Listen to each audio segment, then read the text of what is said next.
Hello and welcome to the 164th leg of the World Tour with Iceman in the H145 and the Fixed Wing Alliance. Iceman is out of town today and also tomorrow, so I will be your host for today's flight. And as always, we get ready for the flight and wait for the guys to spawn in, and I'll get back to you. If you want to fly with us, we are flying on the East Asian servers, and you might join us in communications as well on the Hive Discord server. So, catch you later.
Okay, there were some controller issues, but it's fixed, so let's get the guys in Discord.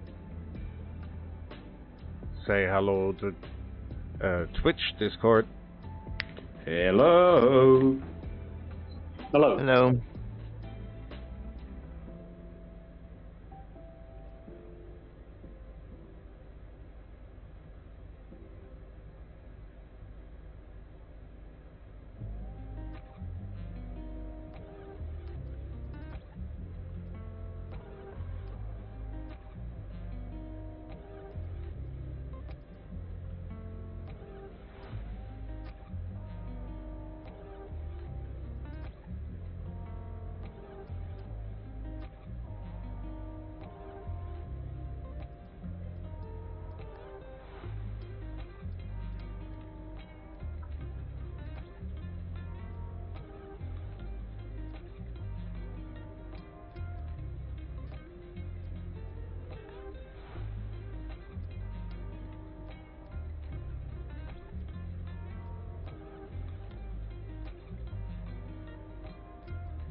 Alright, y'all, I gotta pop off for a meeting. Have fun. I'll catch you guys later.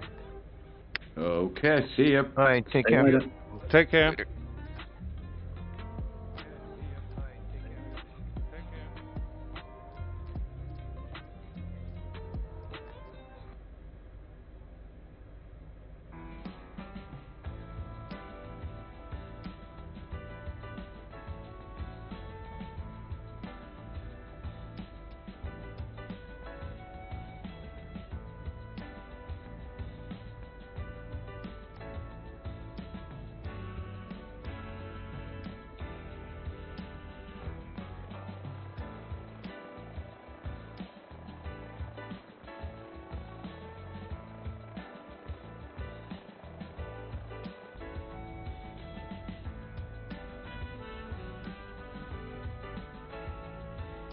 I see Lucas is flying with us today.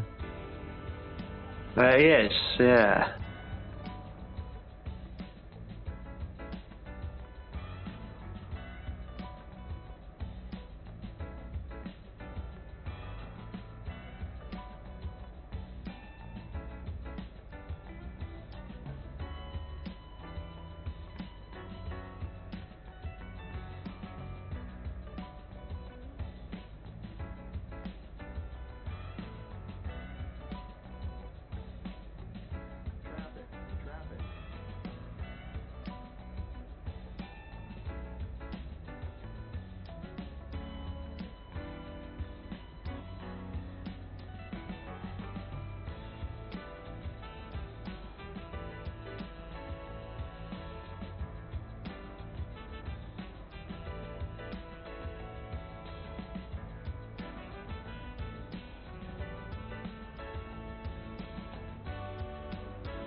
And there, guys, there he is, Chris in a helicopter, and Iceman is not here to witness it.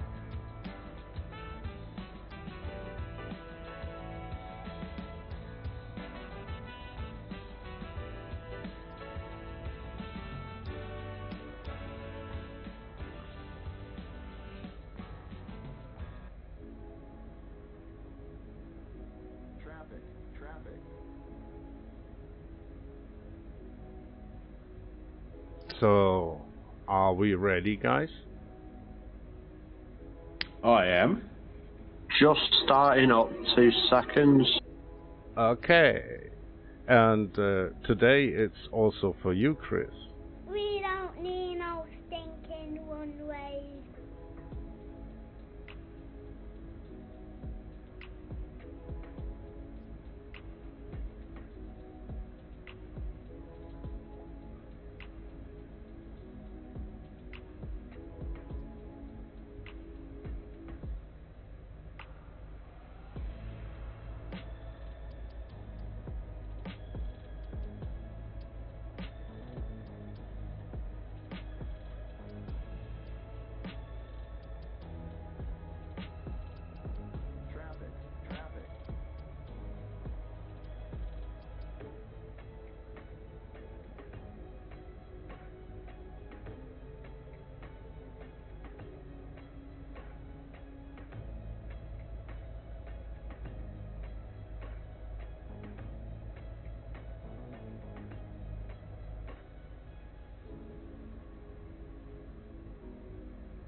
Let's get rid of the POIs.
Okay, so Boseda.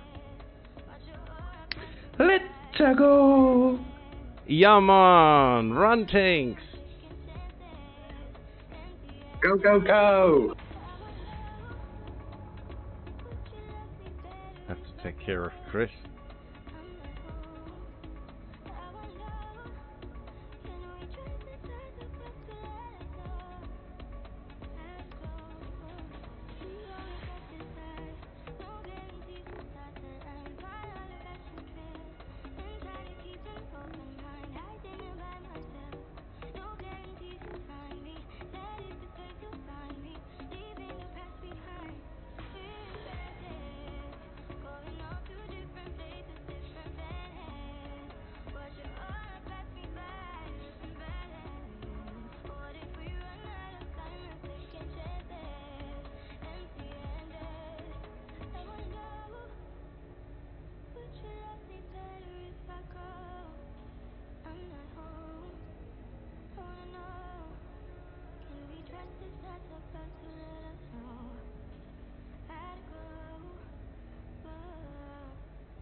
Okay, the H145 does not like it if you try to wink with the rotor. Good to know.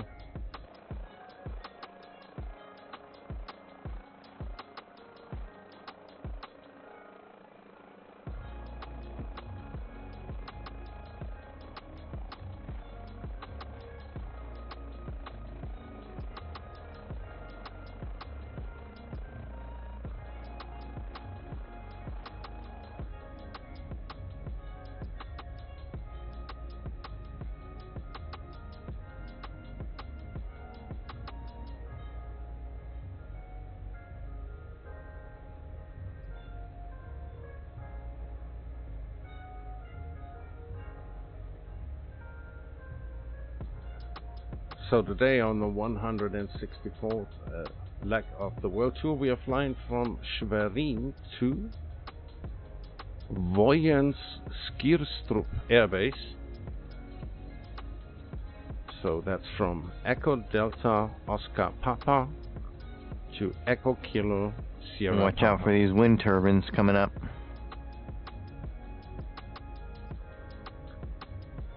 Oh, yes, just seeing them, thank you. I think the H145 should warn you obstacles.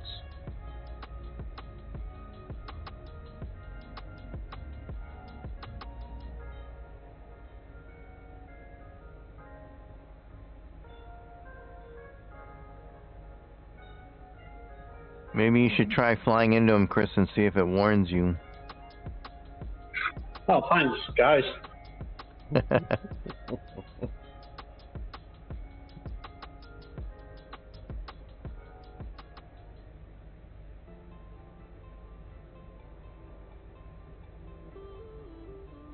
I know the DA-62 won't say anything. He'll just let me crash into him.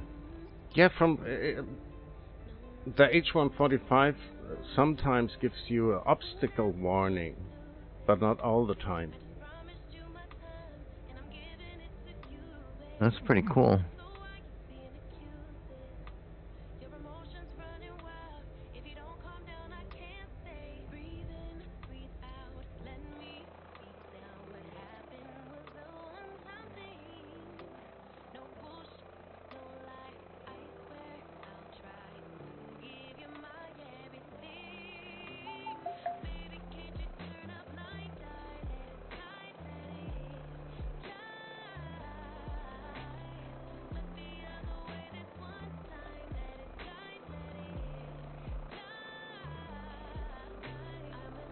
I'm sorry for my ignorance, but what countries are we flying over today?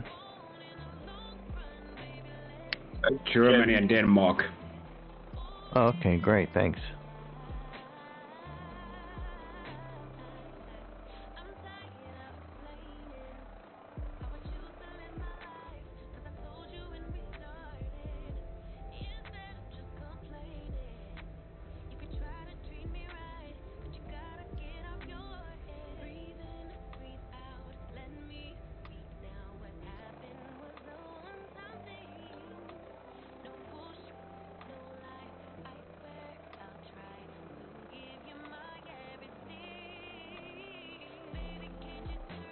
Yeah, man, Chris. Enough respect for Lucky Lucas. He's really doing a good job.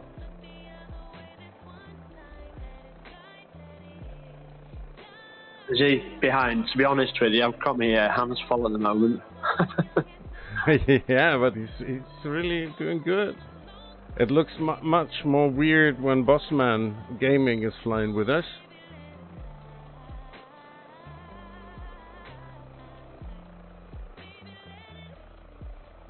Okay. Yeah. I shouldn't have said a thing.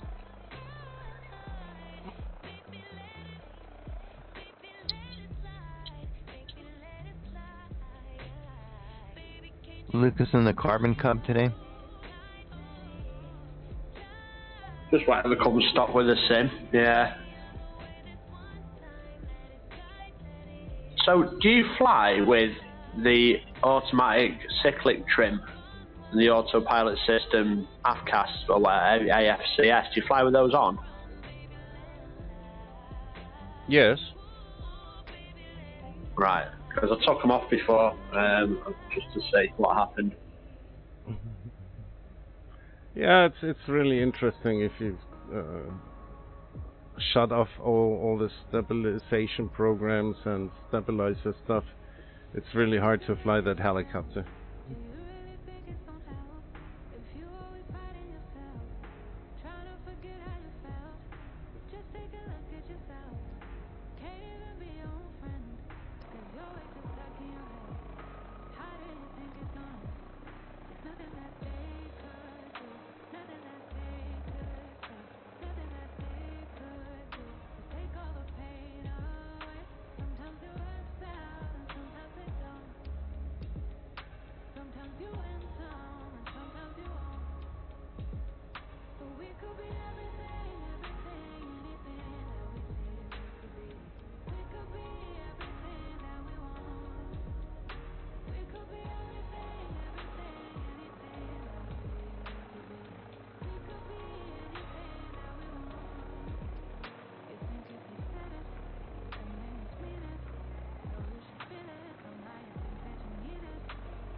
Right, next question. How do you get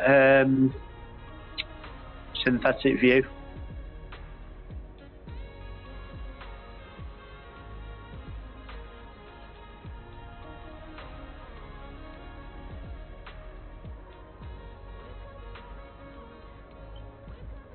SVS, got it.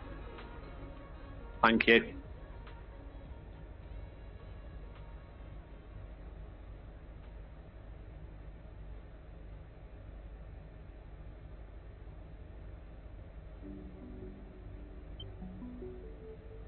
I am.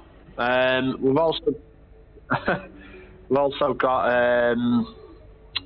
Is there a way of getting up your wind speed and direction on there as well?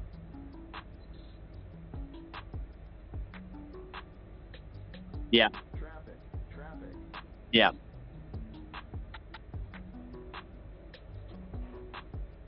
Oh, right, okay, so that'll be 25 knots or something, will it? Or is it each feather at 10 knots?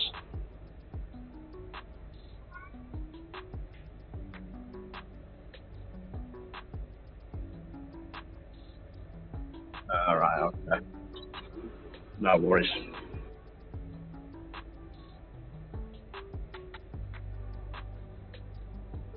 Yeah, I went with real weather, but I shut it off because I kind of wanted to have a view of the land today. Scenic viewing. Yeah, I sacrificed the weather for the stream.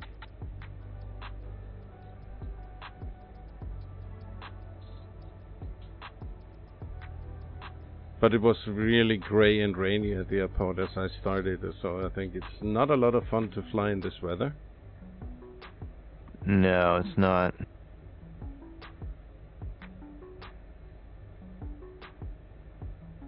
Especially when you want to do sightseeing.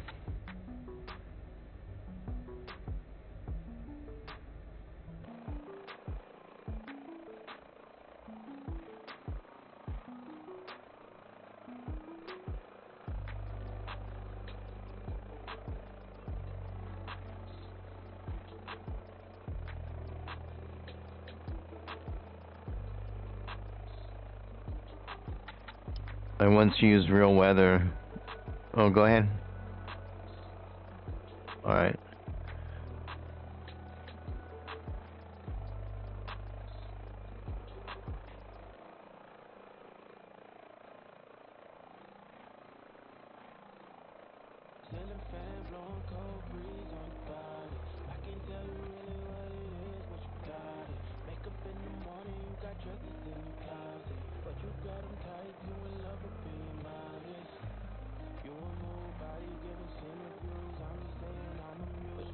Are you enjoying the 125 then, Richard?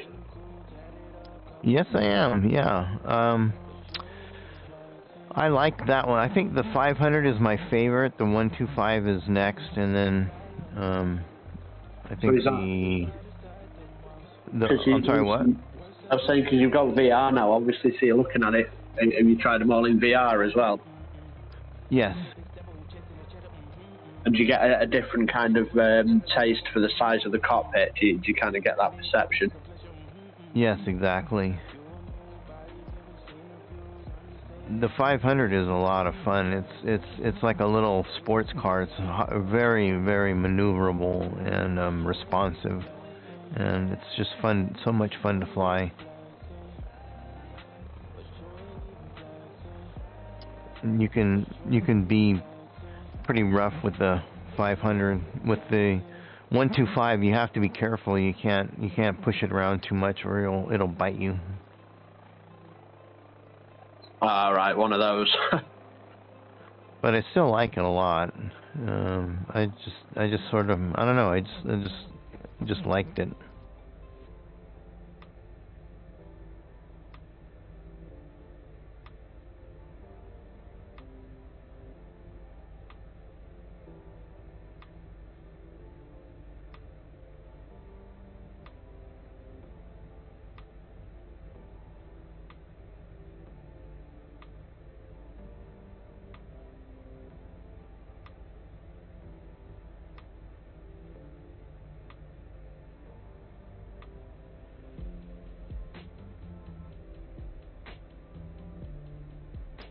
Are you flying the helicopter with a yoke, Chris? No, I'm using the the HOTAS. Oh, good for you. Yeah, that's good. It's much easier to fly a helicopter with those. I have got from years ago. I think I used it on FS9 upstairs. I have got a joystick as well. I think it's a Thrustmaster. I'm sure it is. A long time ago, but that was a pretty decent one. But this has got the, like you say, the throttle with it, hasn't it, and stuff. So yeah. Yeah, I couldn't fly a helicopter with a yoke. I mean, I've tried, but it just, I can't do it. To be honest, I struggle to fly a plane with a yoke, Richard. You do fine. Well, I was going to say, is that 125 got an autopilot then, or is it like hands-on? No, I think it's going to one day have an autopilot, but not yet. That's the one thing about those helicopters. They don't have autopilots, and sometimes when you take long flights like we're doing today, it gets to be a bit tedious. Yeah, I bet it doesn't in VR though, does it? Well, yeah, it can be tedious too, because if you have to scratch your head or something, it's hard because you have to have control over everything. Your feet are busy, your hands are busy, and you can't really scratch your head or anything.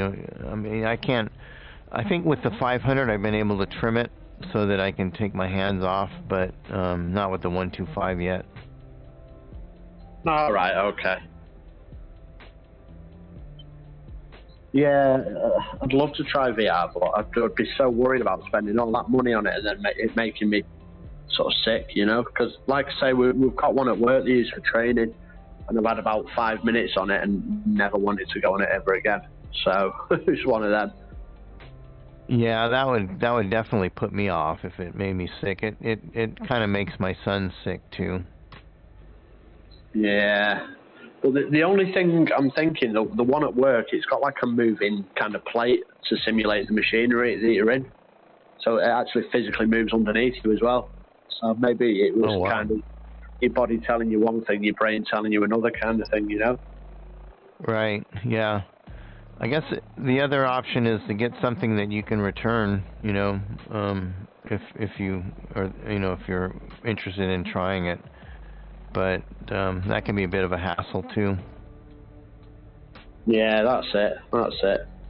I mean, probably something like Track IR is probably kind of the kind of middle ground, I guess.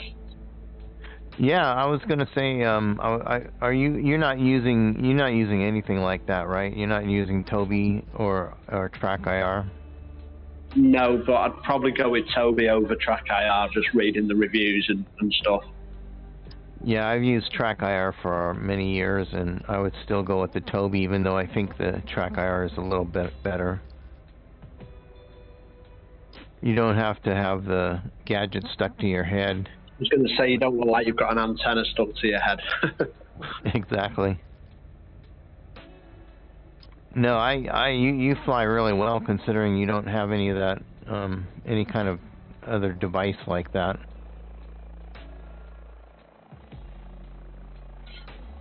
Yeah, I couldn't fly formation at all if I didn't have either Toby or the VR. Yeah, it's a bit tricky holding the right click of your mouse and moving it about, yeah. Right.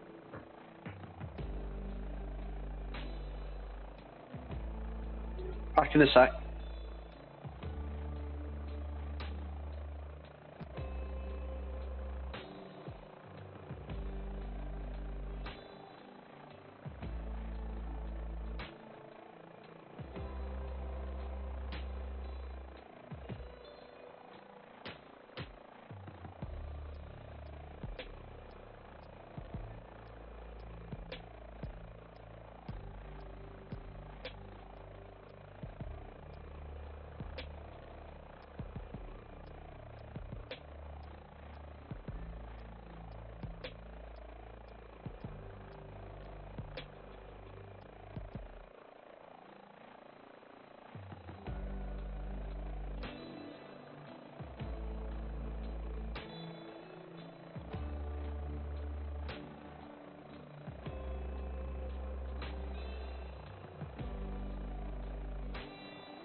Hey, Bozeta, is it the TBM 930? Is that that's what you're flying? Yep, it is. Oh, okay. It's like a rocket with a propeller on it. It is quite fast, yeah.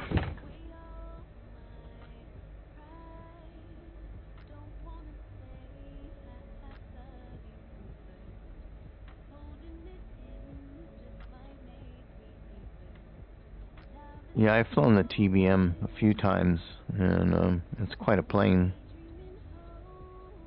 You mean in sim or in real life? Oh no, in the sim. No, I don't think I've even seen a TBM in real life. Yeah, same here.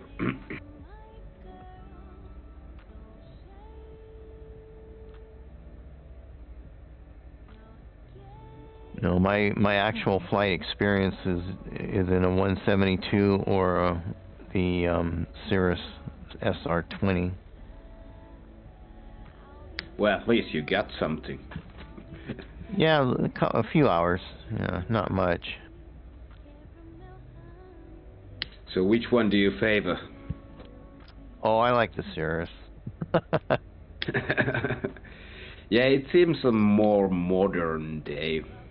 I mean, of course you will get, you know, all new gadgets into your 172 as well, but still, I don't know. I'd like to try both because the 172 is so iconic a legend. Right. Yeah, I like flying the 172. It's just that when you get into the Cirrus, it's a whole different experience. It's like going from a Toyota Corolla into a BMW. Nice. The one thing I worried about was that side stick in the Cirrus, but when I started flying it just I didn't even think about it at all, because I guess you're used to holding the yoke with your left hand anyway, and the throttle on your right. So it was very natural. It was amazing how it just I didn't even think about it after about 5 seconds. Yeah. Yeah, I guess so, yeah. I think the biggest problem would be if you become like an airline pilot on Airbus and you become a captain, so you need to switch your hand actually. And I heard that some first officers transferring to captain, they have difficulties in that. Oh, that's interesting.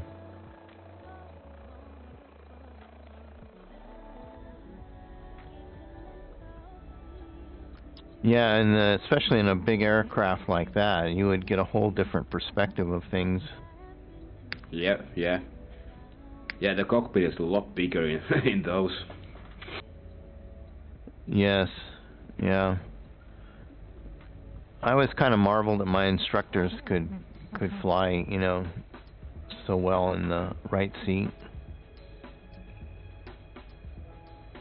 How many fly hours did he have? Oh, I had a bunch of different instructors, but they all probably had at least 500 hours, I think. Okay. So they were pretty experienced.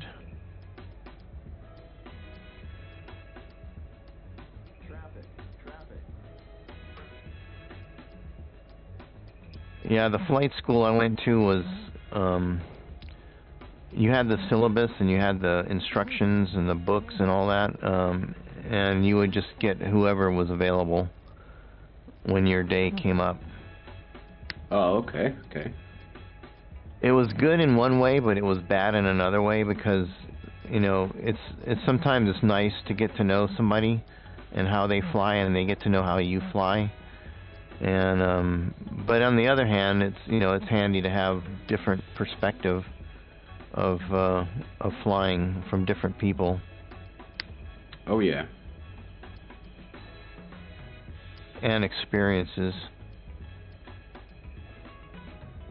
I think there should be, for me at least, best option would be like have one that you fly most often, but then you could have a couple of other instructors, you know, just to get those viewpoints and, you know, different styles. And but there would be always like the one that knows actually how you're flying, and, you know, you can always rely to.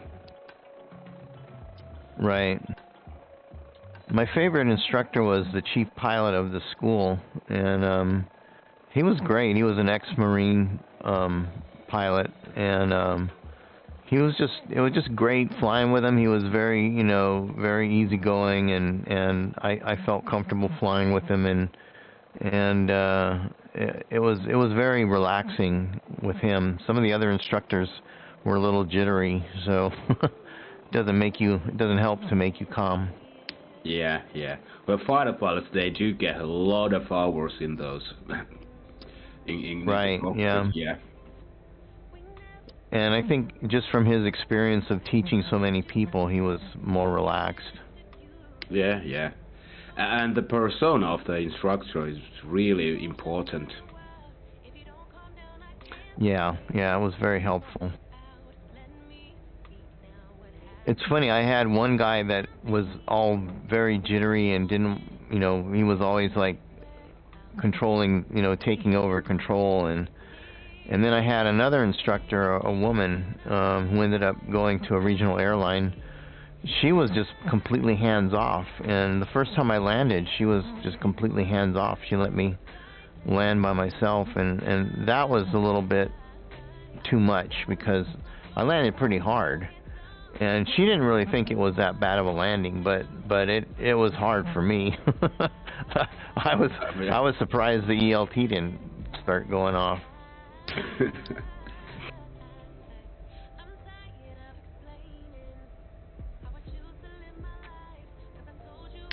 It's not. Sorry, I only caught the end of that. You can at least get a job at Ryanair, Richard. Okay, good.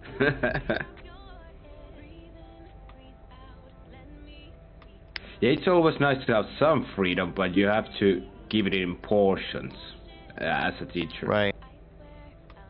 Yeah, she was completely hands-off. It was like, either you sink or swim. Well, yeah, if you make it, you make it.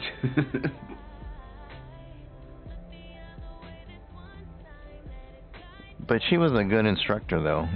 I enjoyed, flying with her. It was just sometimes when I could have used a little bit more hands-on, and it was all on me. Did you mention about it? Yeah, I talked to her about it, and she thought, the best way of me to learn was to make sure that I could do it my own way and build my own confidence. Okay, yeah. Which, makes sense.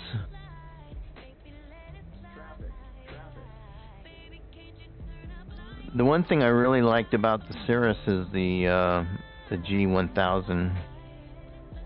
Oh yeah, that's great. Yeah, once I flew in that, it was like, oh my goodness. I mean, I did a lot of practice before I went into I had an X-plane and I used the Cirrus.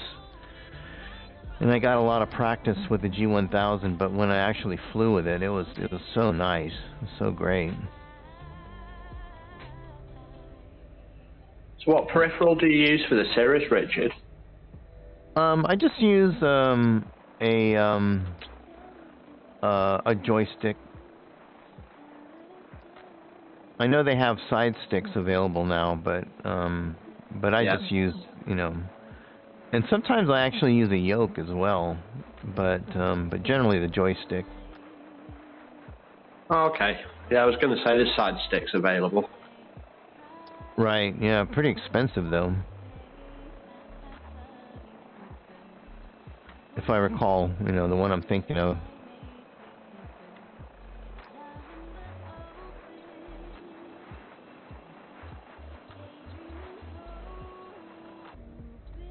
Is there any difference between side stick and joystick when it comes to experience or how it feels? Well, like I said, the side stick in the Cirrus, it took me just seconds to get used to it because it feels like you're holding the left side of a yoke, and it's very, very comfortable. And you're holding your throttle with your right hand anyway. I mean, that's, normally I fly with my left hand on the yoke, and my hand's on the throttle, my right hand on the throttle. So with the Cirrus, you're just grabbing that side stick, which feels like a left hand side of a yoke. So it's very comfortable and very natural feeling. Yeah.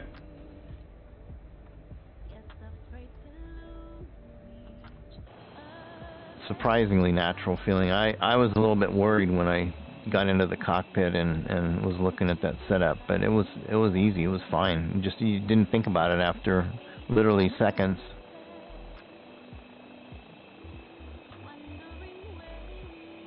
It was all, muscle memory from the 172. It felt very familiar. Yeah, okay.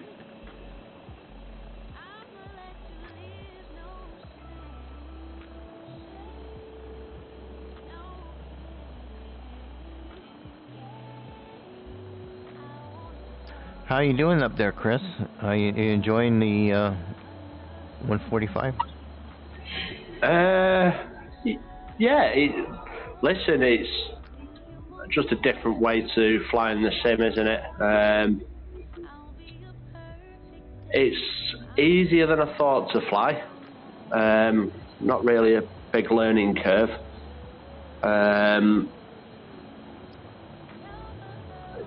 Not so much used to the speed yet. But yeah, no, it's okay. It's good. Not used to the speed. Thing to learn. Not used to the slow, the low and the slow. Oh, right. Normally you think, oh, clouds like this will climb above it and be done with it, but with this you kind of got to think about, ascending, descending, don't you? Power management, that kind of thing. Right. Yeah. So it would be good in VR. This, with all the glass right, canopy. Yeah, it'd be great.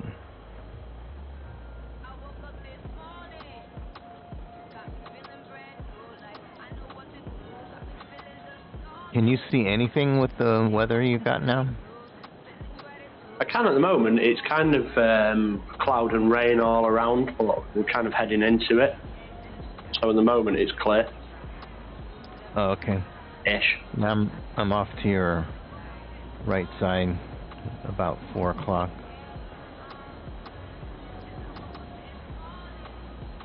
Yeah, I've got you.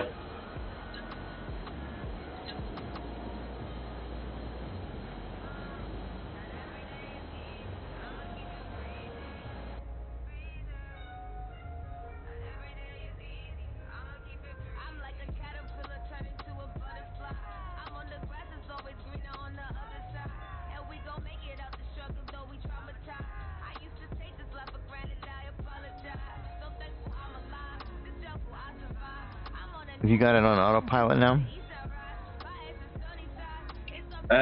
Yeah, I have now, yeah. Yeah, it's really nice to have autopilot in the helicopter. Yeah, exactly. Especially, like you say, especially tracking quite a long distance on a leg. How do you zoom in and out of the map? On your kind of, what I'd say would be your MFD? I'm not sure. I'm not sure about the systems on the 145, but on the G1000 there's a knob on the right side that you can turn for range. Yeah, I'm just trying to find that on the... I don't know what this is called, but yeah, trying to find that on this. I'll work it out. Okay. How's Lucas doing? He's playing FIFA now. Oh.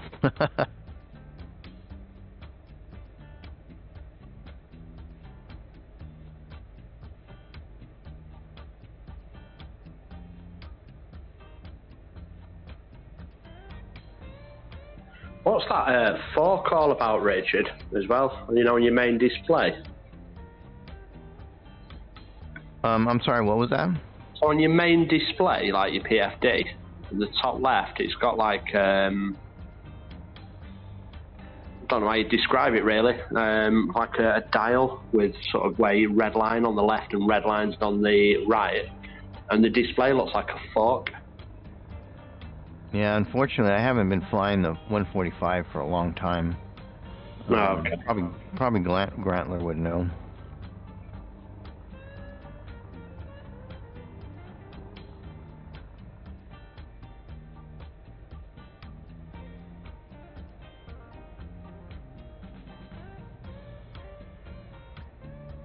What were you guys talking about? I just had a couple of questions on it. So first of all, there's like you know, the map display on the MFD. Yep. How do you zoom in and out of that? Can you see the double concentric encoder on the bottom right of the display?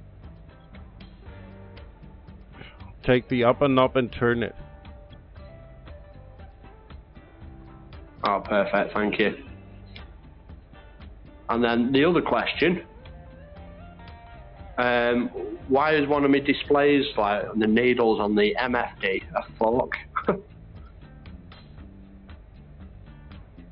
Looks like a fork. Yeah, but I have no clue. Yeah, that's the rotor RPM. Ah, okay. I had really to think it over. What fork is he talking about?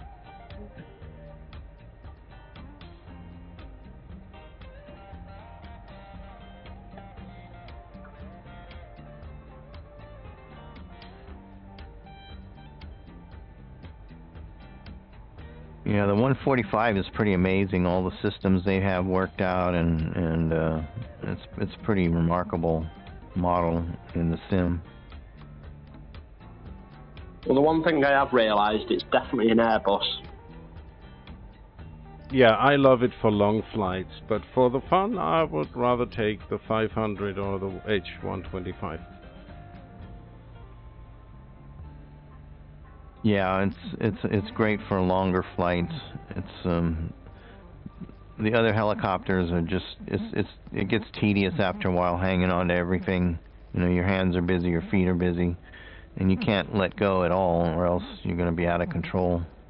Yeah, and the H145 is really easy to fly, and the other helicopters are more the old school helicopter flying. Do they model like blade flex on them? You know, like when you're, you know, when it's parked up and it's like the blades are flexing. Does it model that? You can see it if you're on the outside view, and you give torque to the rotor to lift off the ground. You will see that the blades will go up. Oh, okay, cool.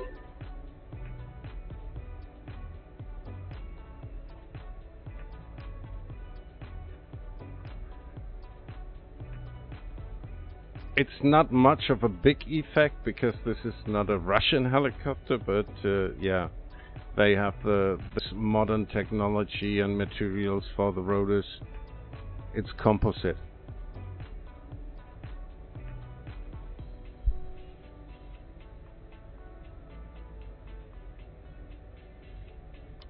How's your wife doing today, Grantler? Oh, she's doing good. She's home from work. Oh, excellent. Yeah, and she decided there's no catering service today, so she has a good time.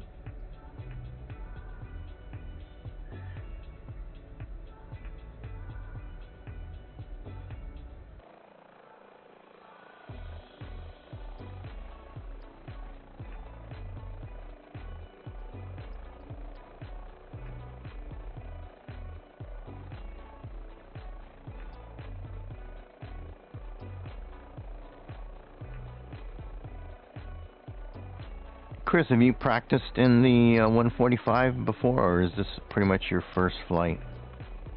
Yesterday, I did it for about 5 minutes. Just sort of tried to hand fly it and just get used to hand flying it. And then this morning, for about half an hour, just got used to like some of the systems on it and how to start it properly.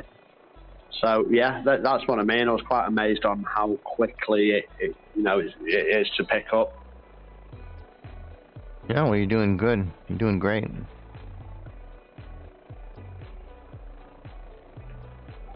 Thank you very much. I mean, fortunately, like you say, because of all the stability kind of systems on there, it helps.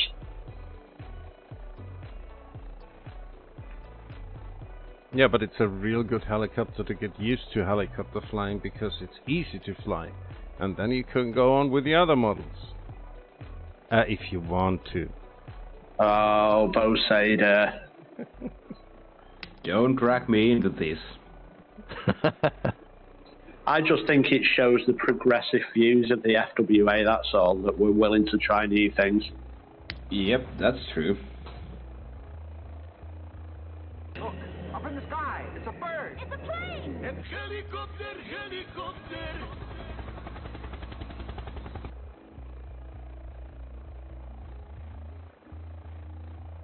Gotta watch out for those helicopter parts. Oh, It does make me wonder why Brad keeps crashing it, if I'm being honest with you.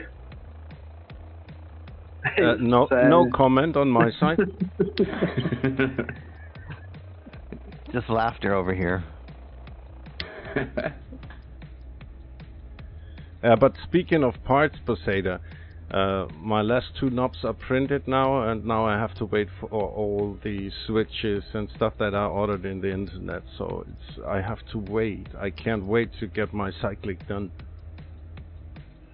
And just think, a helicopter, cockpit only takes up half the room a 737 cockpit does. Yeah, that's what I told my wife. So that's what you're building, a cyclic. Yeah. That is cool. The handle is in the chat from the voice chat here. It's on WhatsApp as well.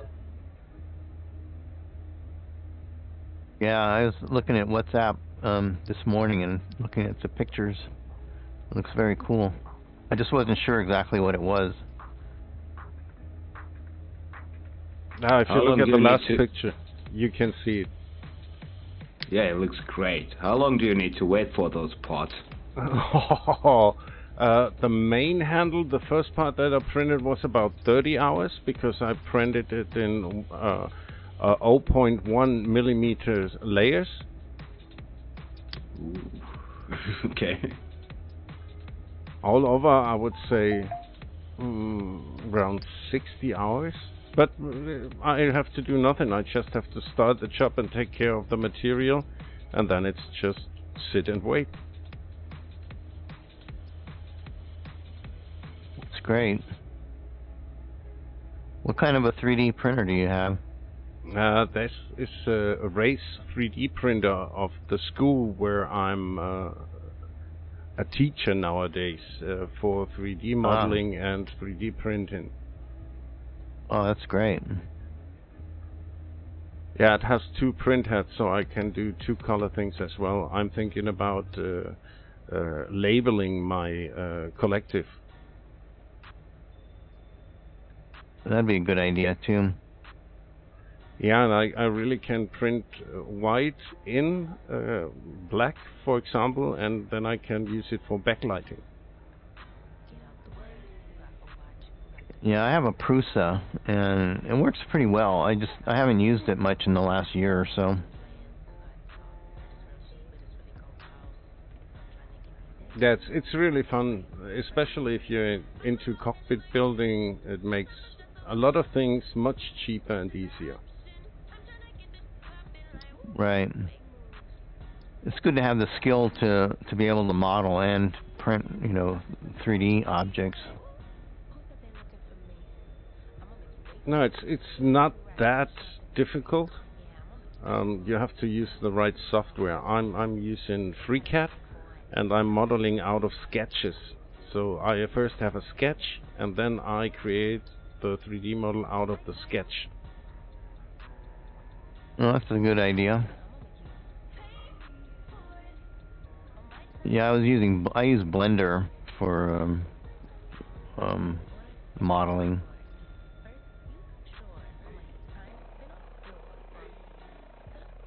Yeah, it's great, but I want to teach the children like engineers do it. First you have your sketch, and then you build your model and your prototype. No, that's a great idea.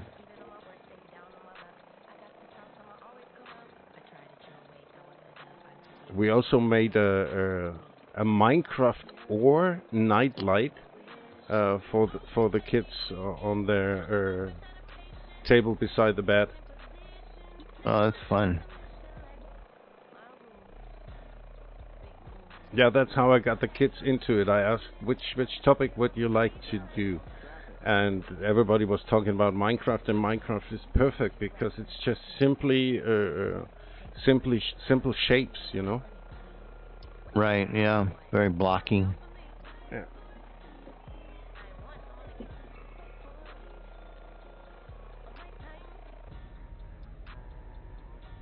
Yeah, and I played Minecraft for years with my kids, so I really know something about Minecraft. I'm not the boomer that does not know Minecraft.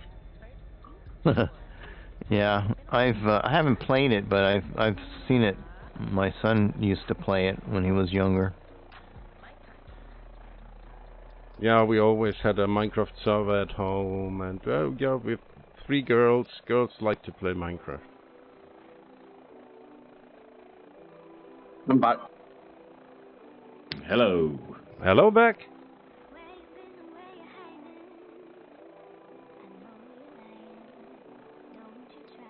What was my avatar doing with his hat?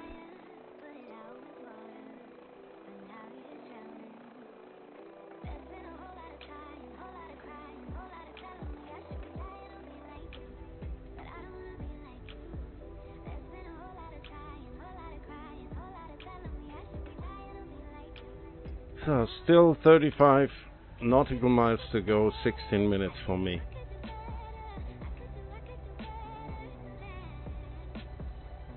Lots of water today.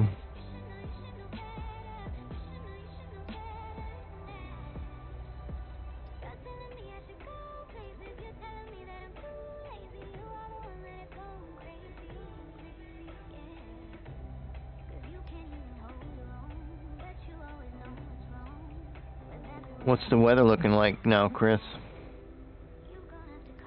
Pretty gloomy. A lot of rain showers about, but we seem to have left a lot of it behind us.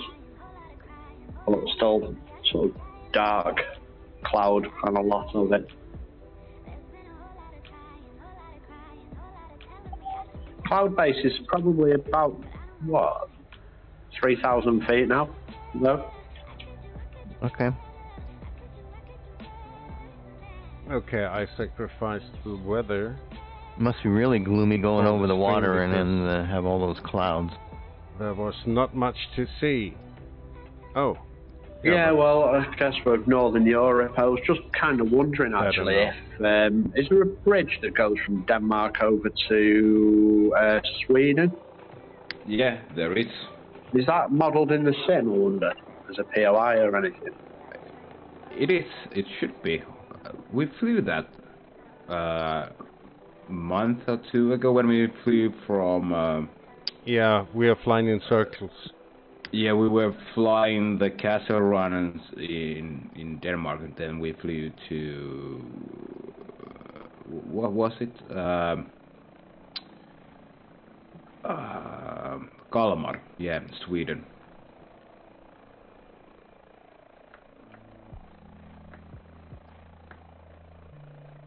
So it's called the Öresund Bridge. Yeah, and Flight How long Tampa is has that? a real great third-party airport. How long is that bridge, do you know? Quite long. I think it's about 7,800 meters. So. Well, it's quite a long bridge.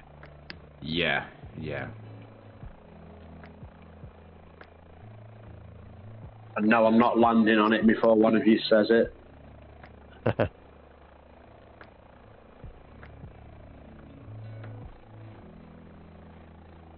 Just think Brad's missed all this, me flying a helicopter as well, hasn't he?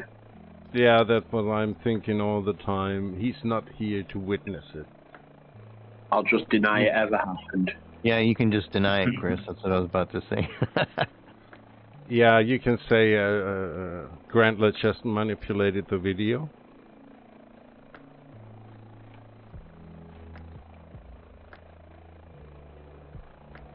Well, with modern AI, it's actually quite hard to tell which one is real and which is faked. Oh, guys, this is so weird. I was down to 20 frames per second, and I changed to real weather, and it's a lot of weather out there now, and now I'm back to 40 frames.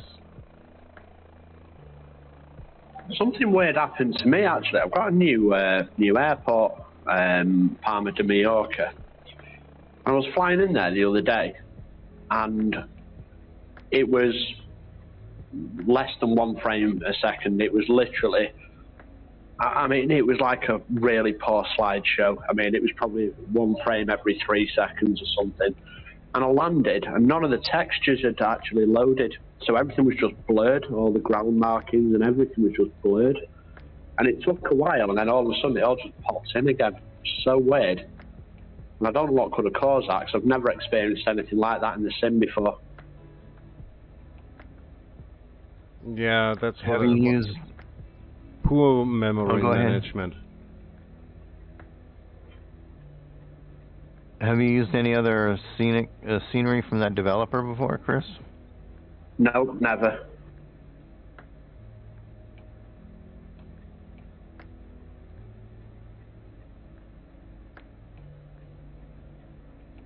Oh, it's getting bumpy out here. Well, the one thing I do have is that seafront simulations for the Balearic Islands. I wondered if that was something to do with it, maybe. You know, the boats around there and stuff, and it had a lot to render. I really don't know. It depends on your traffic settings for the boats.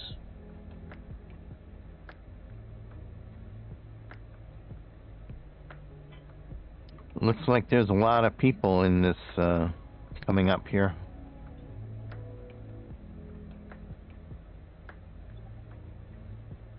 A lot of people? Well, a lot of aircraft coming up on this next location or airport we're coming up to. Can't see anybody. Yeah, I lost connection. Can't see anybody as well. In fact, I can't see you, Richard. Oh yeah, I can. You're right underneath me. I can only see behind me. I can see CC Grantler and Jack Attack. That's all I can see. Let me just recycle. Oh, the I can see Boseda. Oh, I can see Boseda as well. Yeah. Oh, well, good thing you can see me, because I can't see anyone. Can't see anybody at the airport though. CK Cannon, spec there. Oh, let me recycle this server. Welcome. I guess maybe I have a lot of CK the Cannon. GEN aircraft. I guess maybe they're AI generated. I don't know. Oh, it's the GEN. Yeah. I thought I shut that off, but I guess I didn't. Are we stopping at this airport? Yep. Yeah. Yeah, Copenhagen. Yeah, it's the only stop on that flight. Yep. This is actually the second busiest airport in Nordic countries. Hello, JP. Welcome to the stream. Where are we? We're not at Copenhagen, are we? This is Copenhagen. How is it? It is Gastrup. Flight Tampa has a great third-party add-on for this airport. Are you getting paid by someone, Grantler? No, but they are my all-time favorite developer for airport add-ons. They are AAA class.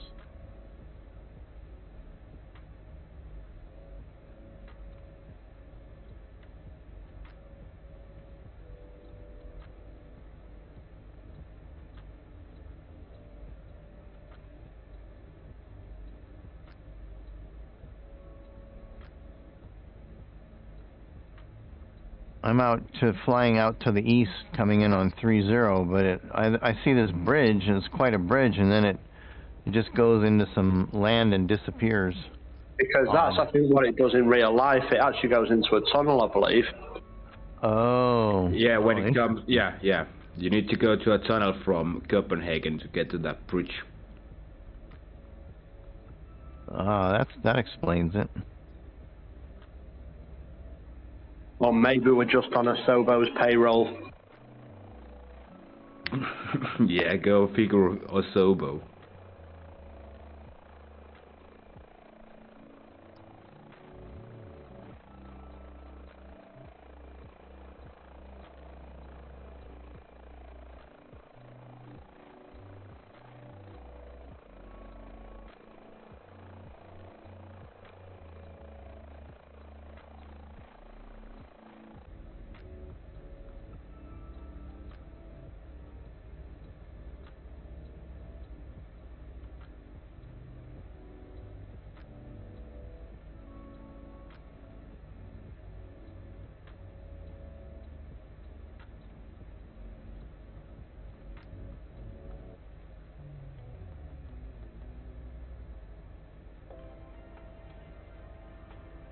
I see CC up in the air.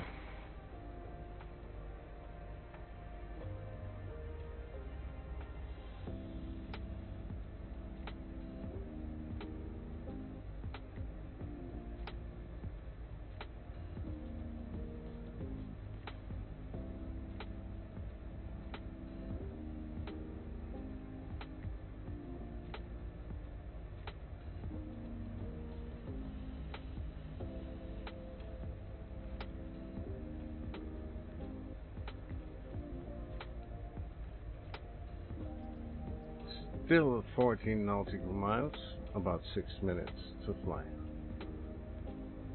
To Copenhagen. If you want to join us, we are flying on the East Asian service, and we will be at Echo Kilo Charlie Hotel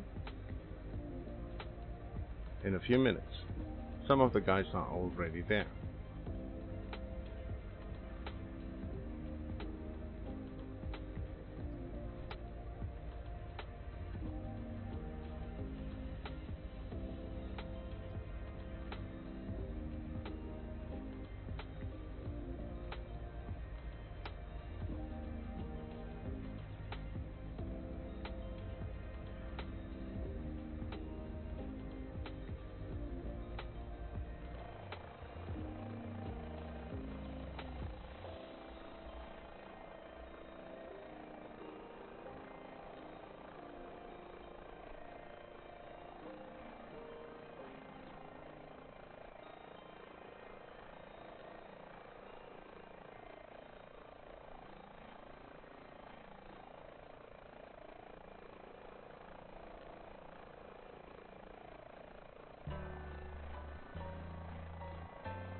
Yeah, big airport, 3 big towers.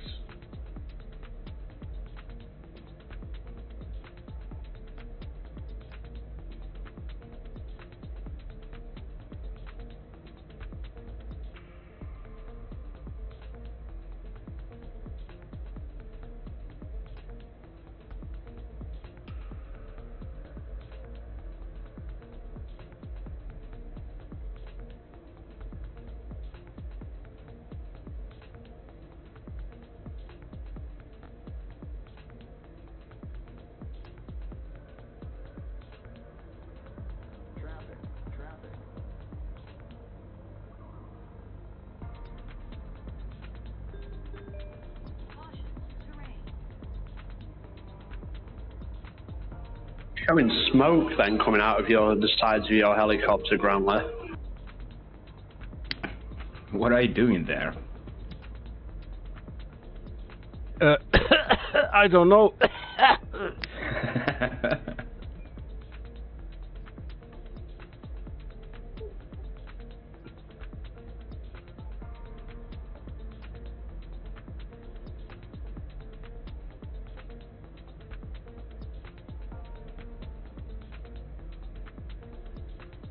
Yeah, I didn't realise the different types. So this is the civilian. So if I try the offshore, none of the camera views I'd set up are the same, are they? I don't. Yeah, I don't even use different camera modes. I only use cockpit view and the external view. Yeah, what I mean is in the cockpit, I've got like quick views set up, you know, for different panels. Ah, like control 1, 2, 3, and so on. Yeah, but I've set it up so instead of pressing control 1, 2, 3, 4, I've set it up so it's just 1, 2, 3, 4, 5, you know, on the numbers. Ah, okay. Hi guys, good flight, Chris, by the way, good landing. Hello, CC. Hello, CC. Hi guys, how we doing? Yeah, good landing, Chris, I watched you land. And my fixed wing, it's good, wasn't it? Your helicopter. Nothing to see here, please disperse. Oh, look fine to me. Or somebody else flying his Loaster.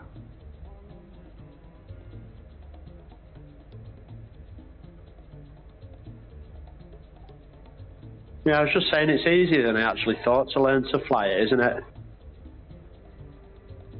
Try that autopilot. Yeah, I have. I've tried it without the stability system. Yep. Yes, I tried that before.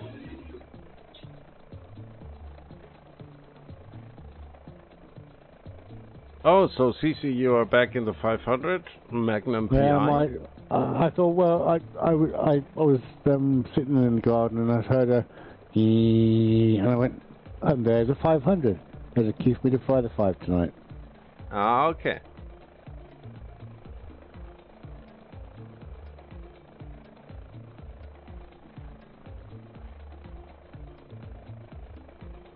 So we are taking a short break at this airport. If you want to join us in the flight, we are flying on the East Asian service, and we are now at Echo Kilo Charlie Hotel, and you might join us on communications as well. So catch you in a few minutes.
Oh, Chris is ready to go.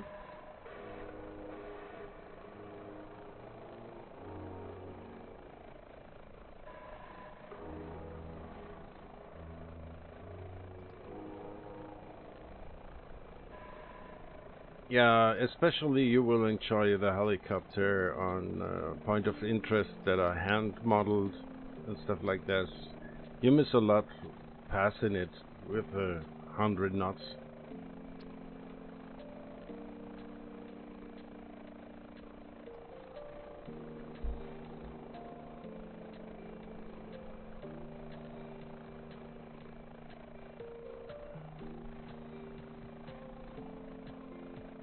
Yeah, it really helps a lot to take back the sensitivity of the controller.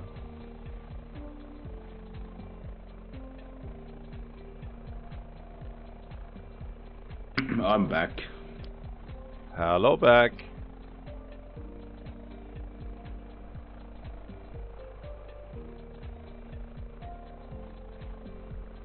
So, are we good to go on? I'm ready, yeah. So, without further ado, Let's go. Yeah, man, one thing. Go in a second.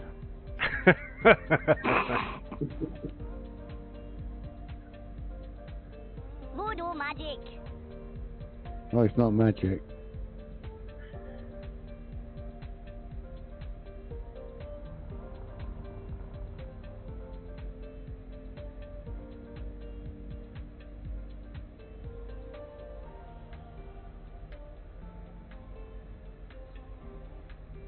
Both side of back. Yes, I am. Not cool.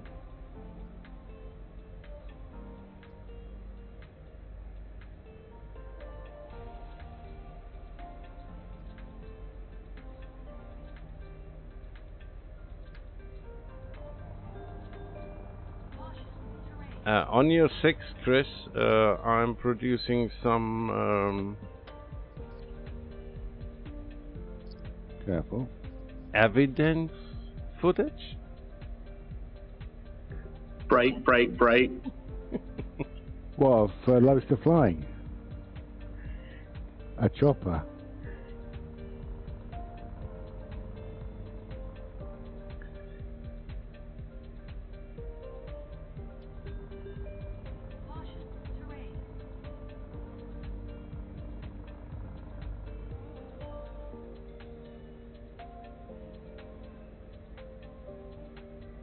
I'm not actually sure which way we're supposed to be going. Oh, look at that. Nice. Some 747s baked into the image there on the standard scenery. That's always nice. What's this out there? Can you all hear me? Yeah. Yes, we can. Yes, Richard.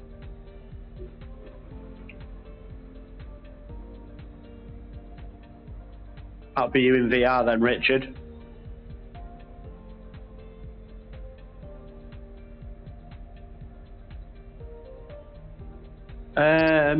I think there might be a submarine or something out here. What's that? No, it's not. Okay. Which way are we headed? West. West-ish.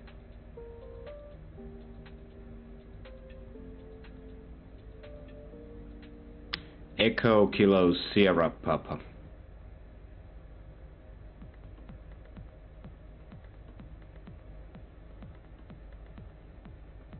Yeah, thank you. No problemos.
Have you changed into VR, Richard?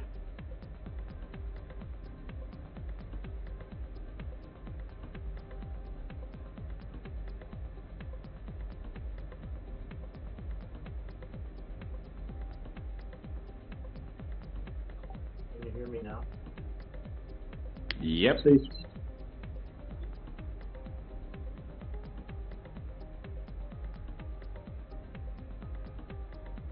CC, you've disappeared.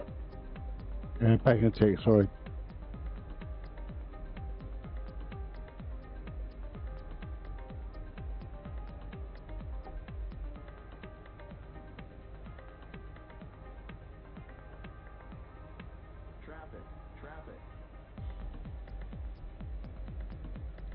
Is it normal for helicopters to fly like a nodding dog at 140 knots? Yeah, you're too fast.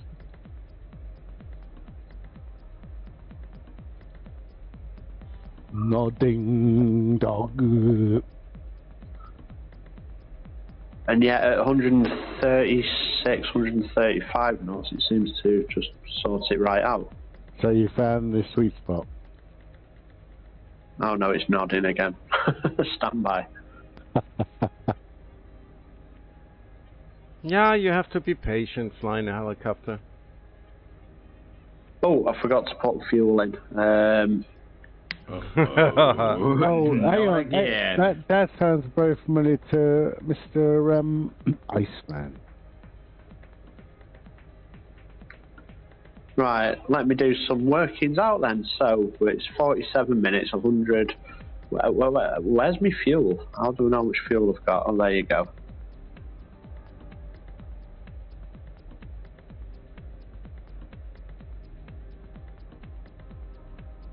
Uh, 1 hour 36. Then you should be good to go. 1 hour 30. 47. Right, cool. Well, that's very clear and concise, isn't it? The fuel calculation. Yeah, that's pretty neat on the FD display. Bit of turn of sarcasm from Mr. Loester. I wasn't actually. No. I had to bring the rotor heads down from the inside. Oh, I see.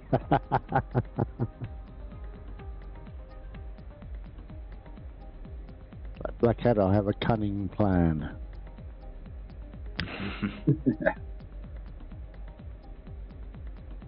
Ooh, a tight one.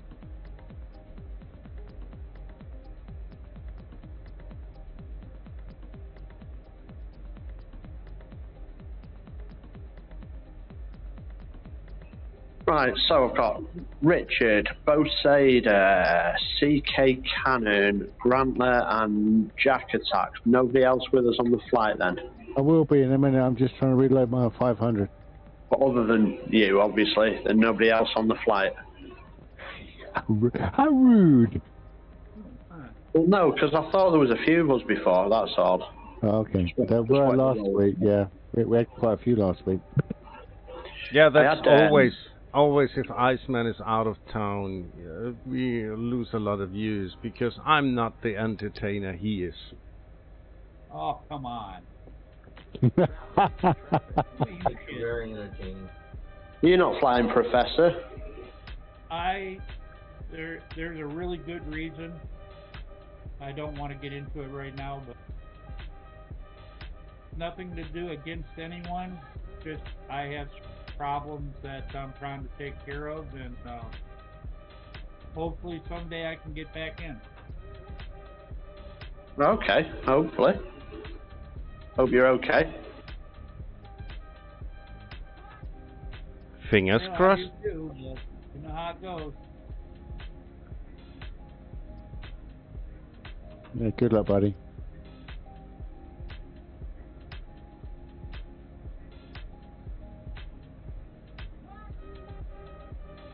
Well, I think I finally made it back in. Hi, Richard. Hey there. I can finally hear you guys now. You sound like you're a long way away, though. Into a tunnel somewhere.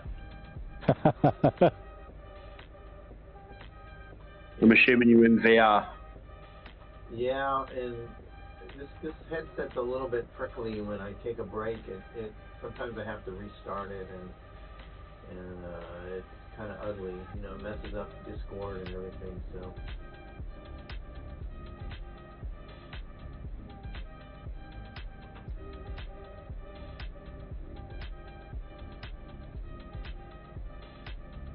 I got rid of the Tobii I got rid of the VR and went with the Tobii eye tracker because the VR made me sick to my stomach after about 10-15 minutes. Yeah, we were speaking about that before. How it's kind of a good kind of sort of compromise. Yeah, between VR and having track IR where you have to have something on your head. Yeah, exactly. Yeah, an antenna. You know, VR can get hot too, and warm your head up a lot too. Not so good in the summer. Yeah, that's why I like the Tobii eye tracker. I can look to one of my monitors, see little nav map, maybe have Navigaph on another monitor, and still get the same, some of the effect are. Exactly, yeah. It gives you a lot more freedom to do other things in the real world. Yeah, I never was able to memorize the keyboard, I guess.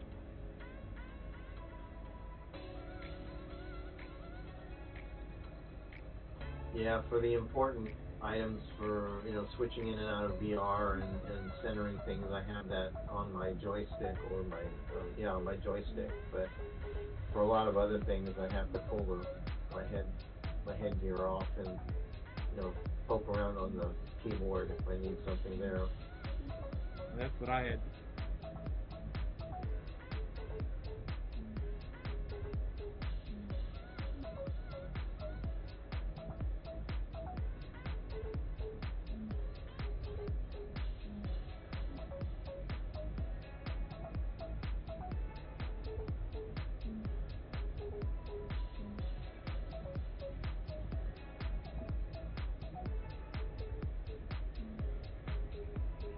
Grandma, what's your indicated airspeed at the moment?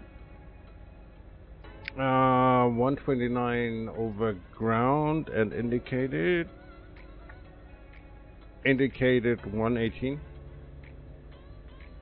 Okay. Thank you.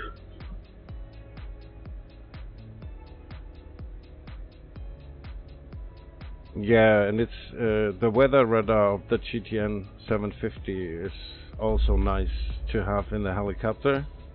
It's going to be very yellow ahead.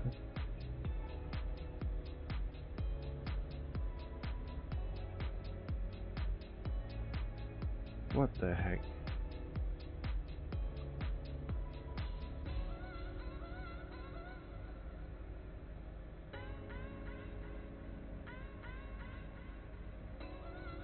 Oh, these multiplayer servers.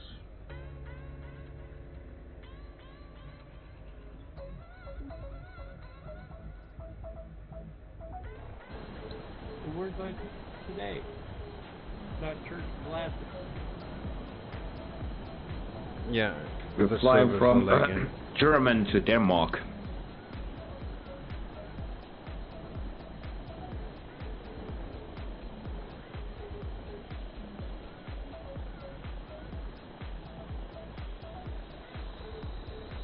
Okay, I've got another question. Altitude acquire set. So, you've got the plus and the minus for the altitude to acquire. But it's kind of going up in really weird increments. Well, it's going up in 50, but it's going up from 1470 to 1520. Yeah, that's quite a bit tricky. That's why I mostly use vertical speed.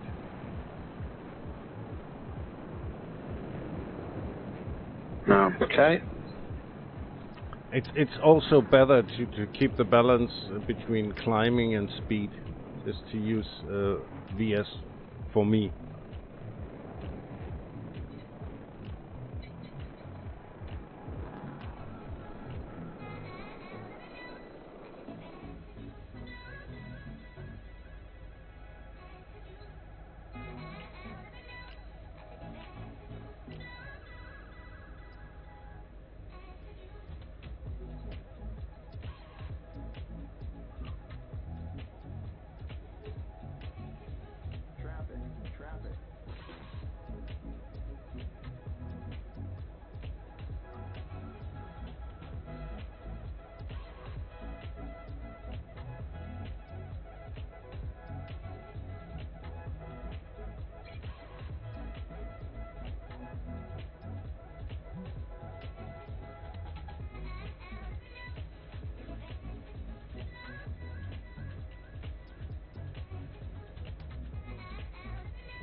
I've just flown out of a rainstorm there into an area where there's not a rainstorm, but it's surrounded by clouds, and all the faults the Sobo have got have really nailed the weather.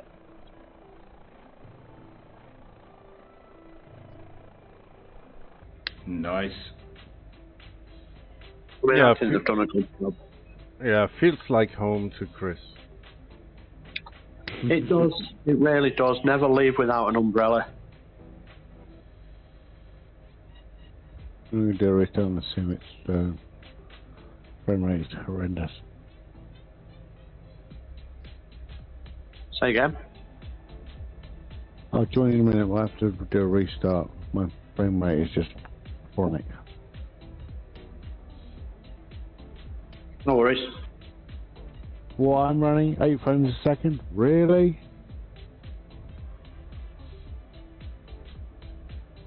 I sound like Iceman, don't I? 8 frames. Ooh, that's like PowerPoint. And you helped so much, my friend. Yeah, it's still 7 frames a second more than I was getting into Mallorca yesterday.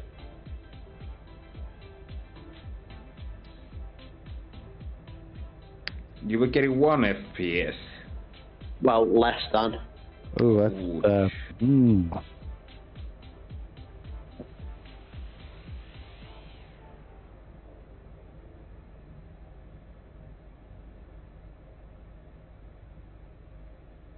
Okay, I decided to put real weather on.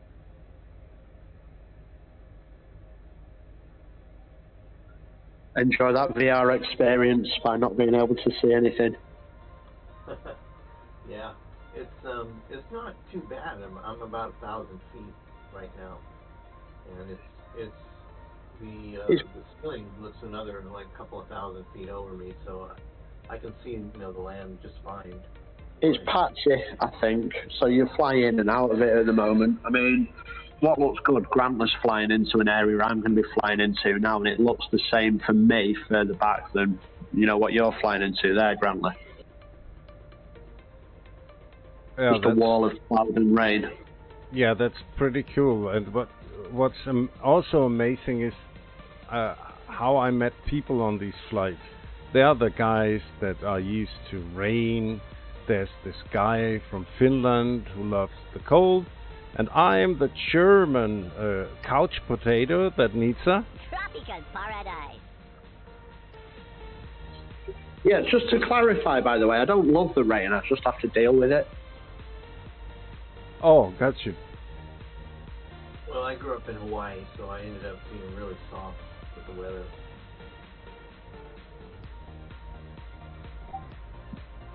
I know, Hawaii and California, eh? Tough life. Yep, it's rough. Not only California, but California on the coast, so it's milder here.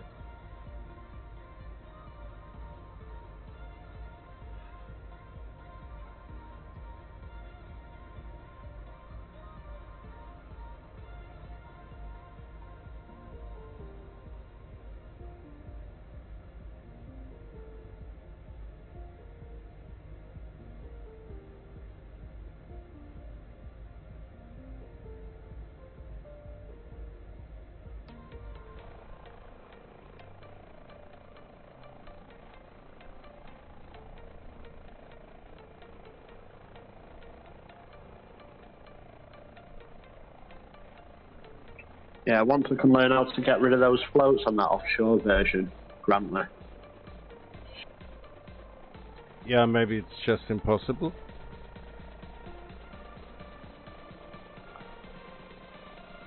Yeah, maybe. Yeah, would make sense.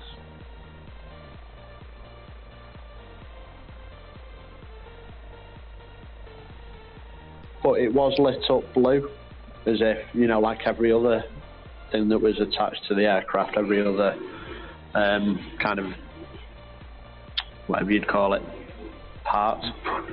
Yeah, I know that livery because there are not many for the offshore version.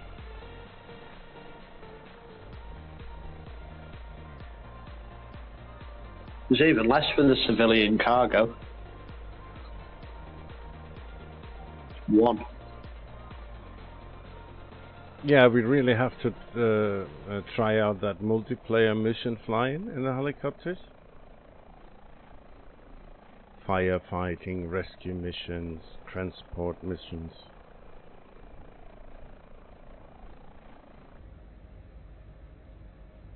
I guess it just offers another side of it, doesn't it, to learn. I suppose it helps with kind of control. Oh, talking of control, are you okay there, Grantley?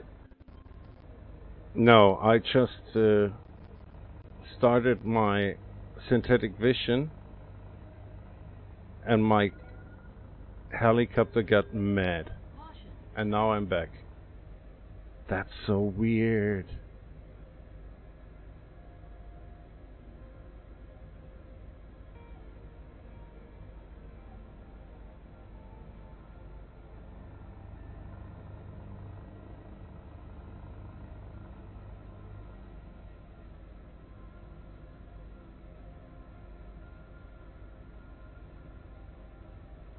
Coming in for a nice little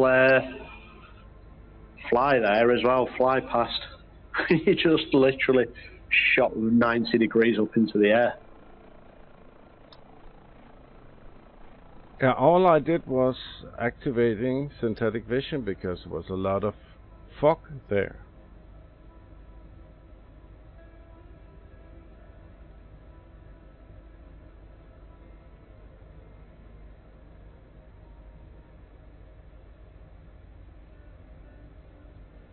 I will slow down a bit. It's a crying shame.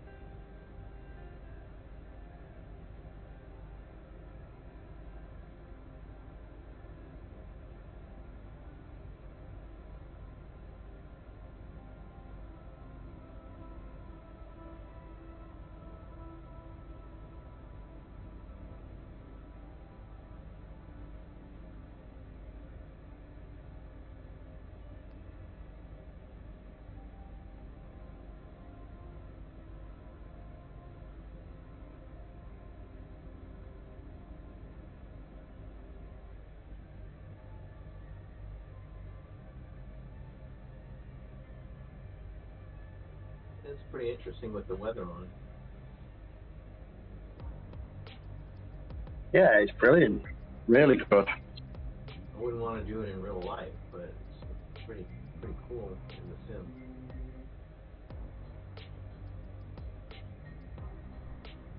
Definitely makes for a challenge. Yes.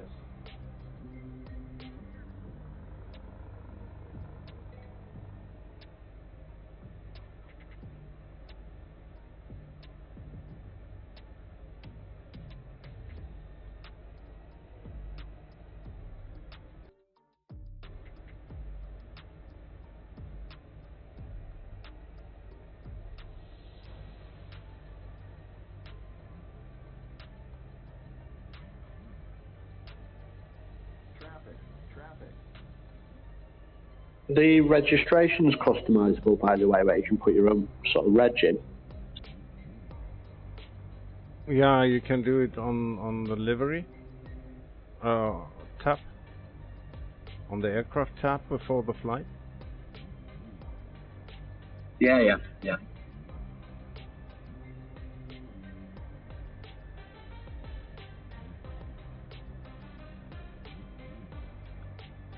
Yeah, it's a really strange behavior of my sim.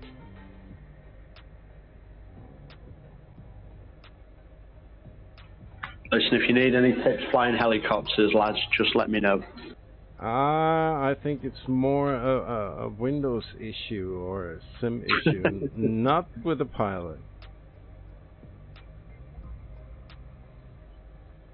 Yeah, it's something to do with, maybe it's because it's like a navigational, it's like something navigational you're messing about with, isn't it?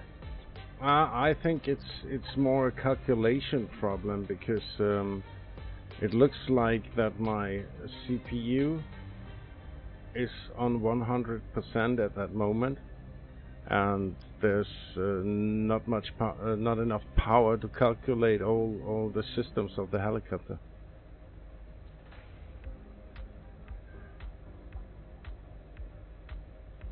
But that's a new one.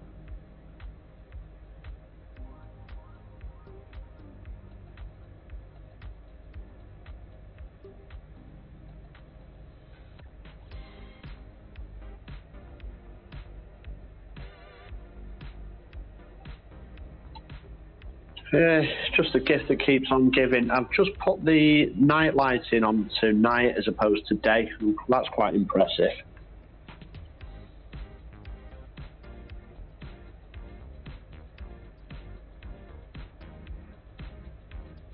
Passing on your right side, and I'm bad on frame rates, and I have a bad simulation rate. Oh.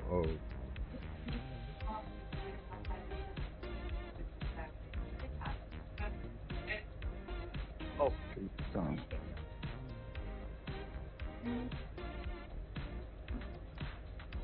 What the heck?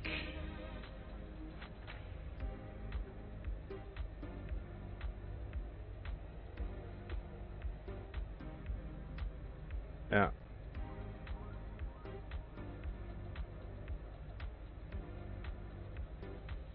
No, my CPU is on 60%.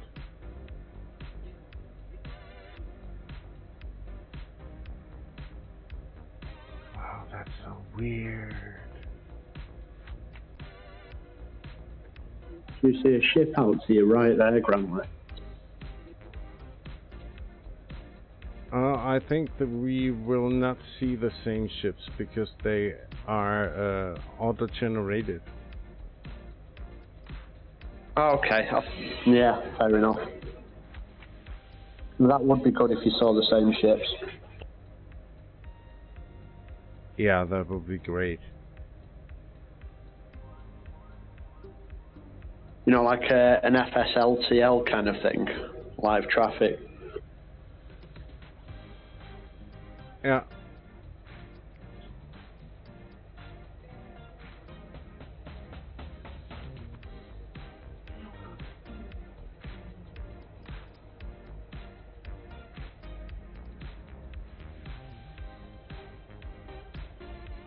No, it's not the weather. Oh lordy.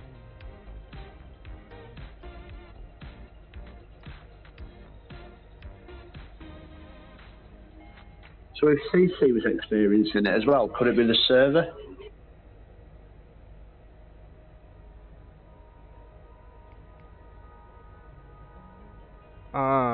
Seems to be the weather system on my side.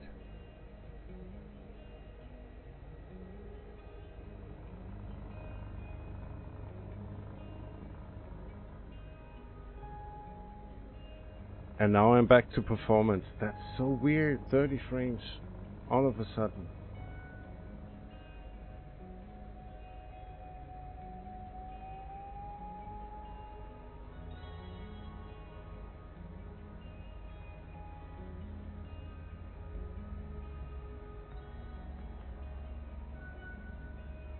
Iceman would say, go figure a Sobo.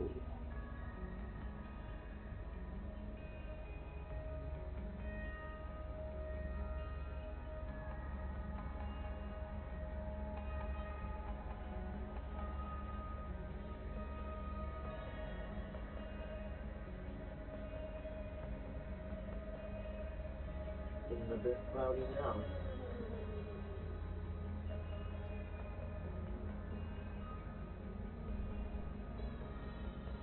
There you go. Getting a bit cloudy now. Yeah, we tend to be in and out of it at the moment on my my sim on live weather.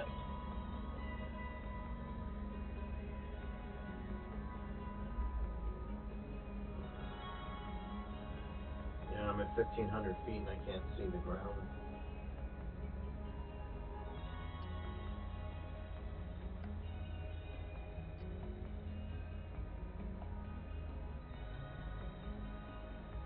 Okay, it's my turn for the frames now, Grantley. Okay, I'm back to 25 to 30. It just seems to drop for about 3 or 4 seconds. Really, really bad frame rate.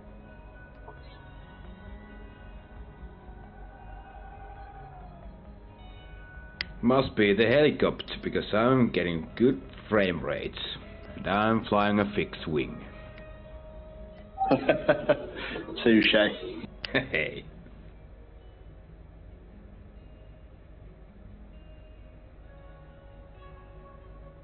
Yeah, there was another user with the same Discord for streamers link. Streamers, yeah. Seen it.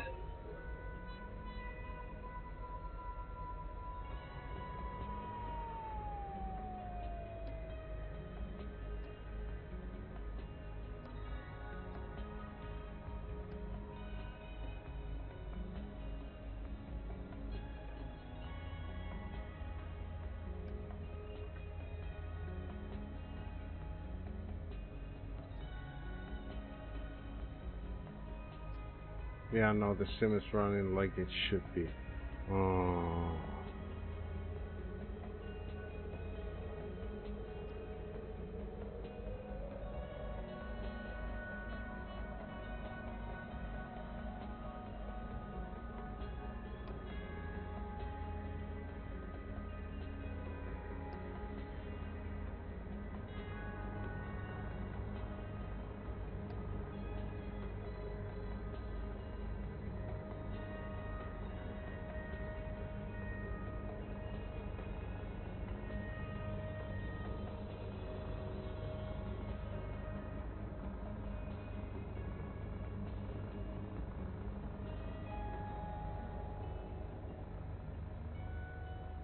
What's the weather like in the real world for you now, Chris?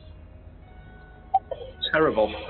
We've got storm. I can't remember what the storm's called. CC. Okay, thanks, CC. I can't remember what the storm's called. We've got one in now. It might be Storm Eunice or something. I'll tell you now. Bear with me. But basically, we've got a storm that's coming off the Atlantic. Boy.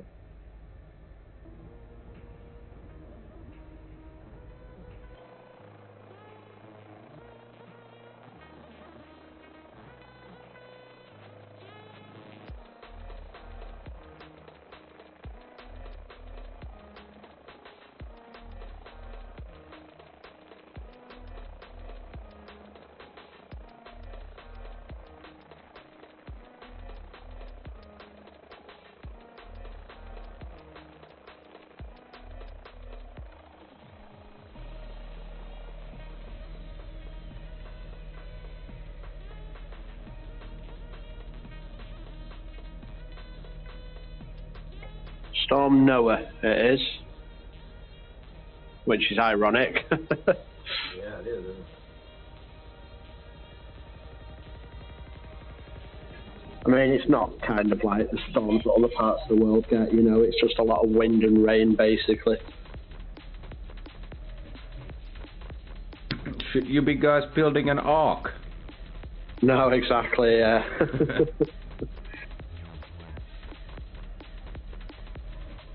Yeah, unfortunately the government were put in charge of it, and it's overrun its scheduled delivery date, and it's over budget.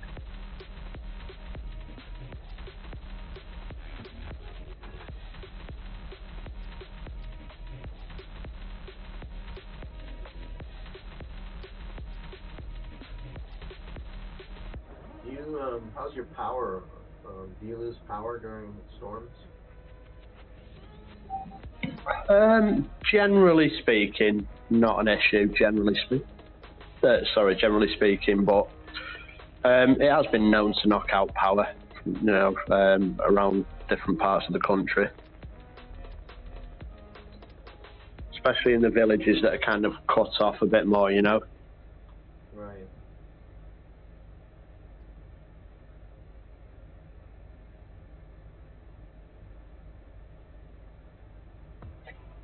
But being on the west coast here, we basically get the tail of anything that comes across the Atlantic. So it might develop in the Atlantic, and we'll get it, you know, storm after storm. Or what we also get is, you know, you guys get something over sort of Florida or, you know, South Carolina, North Carolina, or whatever. That can then, we can be affected by that weather system as well. Then a few days later. Really? Wow, that's interesting. Oh yeah.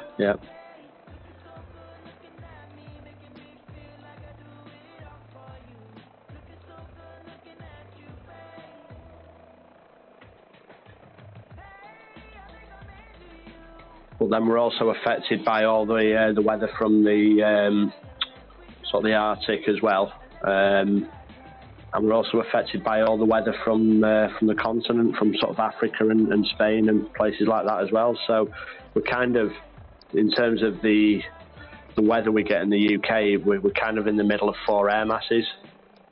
So you can literally have 4 seasons in one day.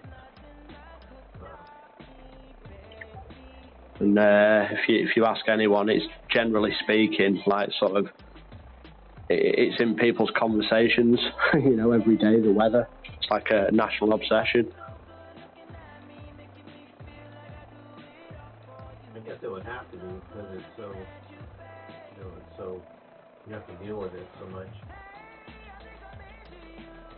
Yeah, I mean, I've been a few years ago, just as an example, I went to a festival. It was only 2 days. On the Saturday, I was dragging, don't ask me why I took it, but it was the only way to carry all the beer, a suitcase to this music festival from the car park, and I was literally dragging it through mud. The wheels were just clogged up with mud, and it was just puddles and mud I was dragging it through. On the way back the next day, we were literally getting sunburnt. So it's just one of them, you know. It's just, you just never know what to take with you.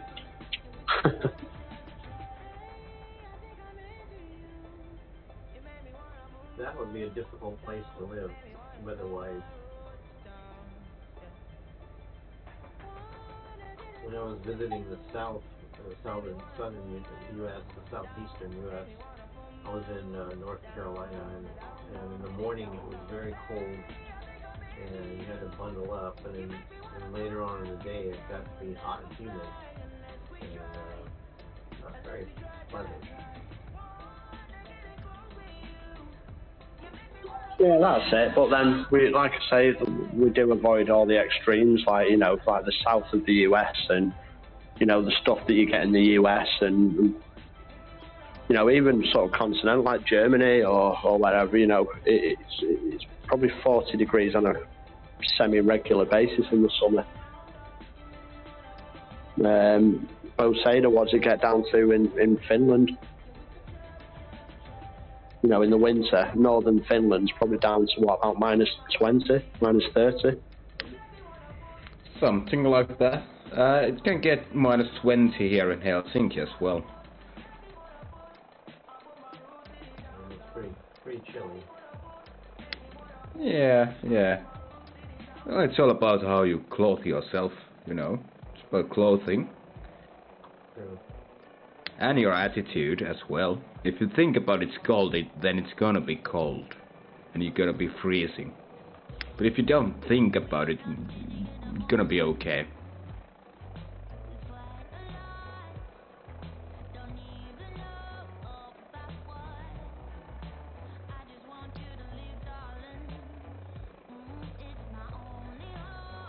The coldest weather I've been in, I'm not sure exactly what it was, but it was well below 0 Fahrenheit. I was on a mountain pass in Colorado on very top during a storm, and I was trying to direct traffic because somebody had gone off the road and we were trying to help pull them out. And I stepped out of the car and I didn't have any gloves on, and my hands immediately went frozen, numb, and my feet went numb. And I thought to myself, this is a place you could actually die from the weather. And it was kind of remarkable, you know, because I never really experienced that growing up where I've grown up.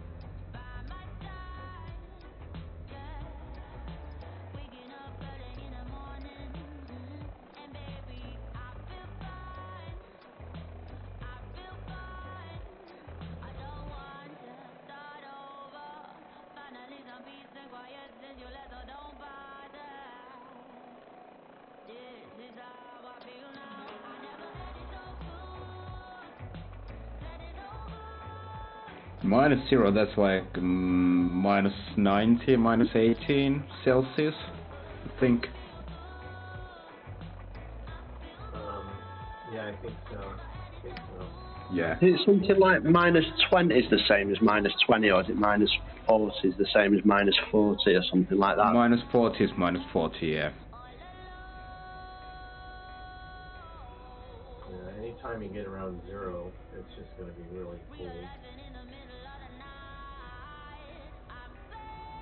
You know, it was rough because the wind, there was a lot of, it was kind of blizzard conditions up at the top of the summit. And it's hard to see, and it was a little bit scary trying to stop traffic while we were trying to pull the car out of the ditch.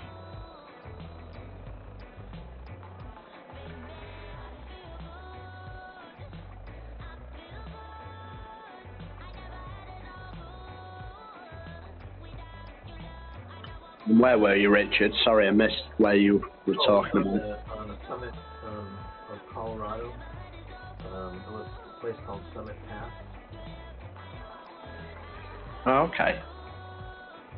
That near Independence Pass. No, I don't know. I can't remember. It's been so long since I've been there. I just remember the name was Summit Pass. And it was during a storm.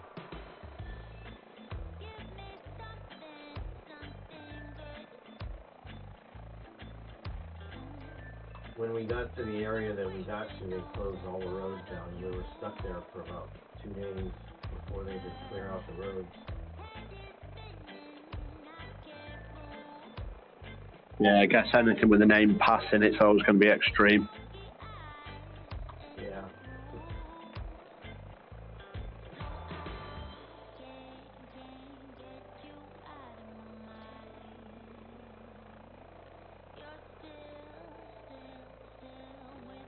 I think the coldest I've been is about -30 Celsius. That's about -21 Fahrenheit. Yeah, that's just really cold. It is. It is. That's just ridiculous. This was when I was in the army. We had an exercise in Lapland. We spent 9 days there. You don't get creature comforts in the army. You kind of got to feel sorry for the elves a bit, really. And the reindeers.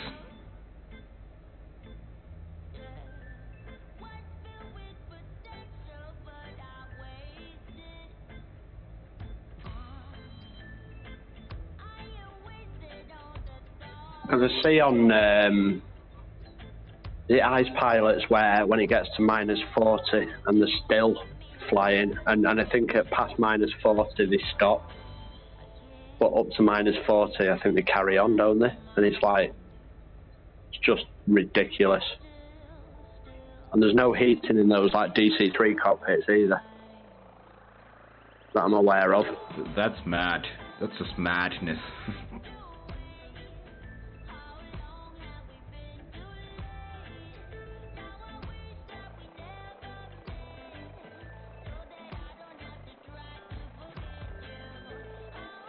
I have a friend from Canada that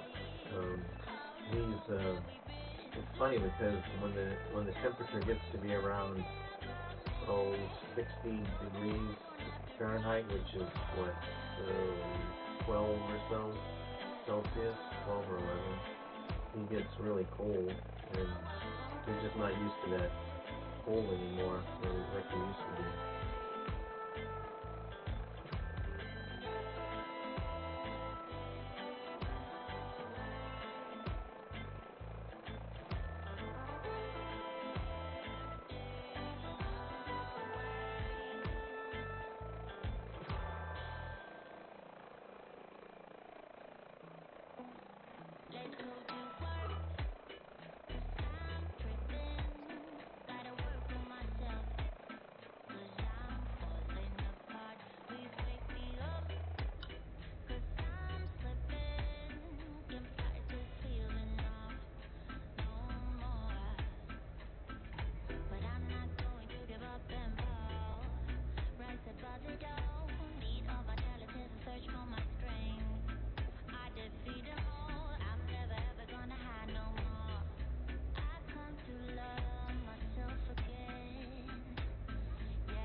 was wondering about your power going out during storms, Chris, because my sister in Washington State, after a storm there, lost power for 4 days.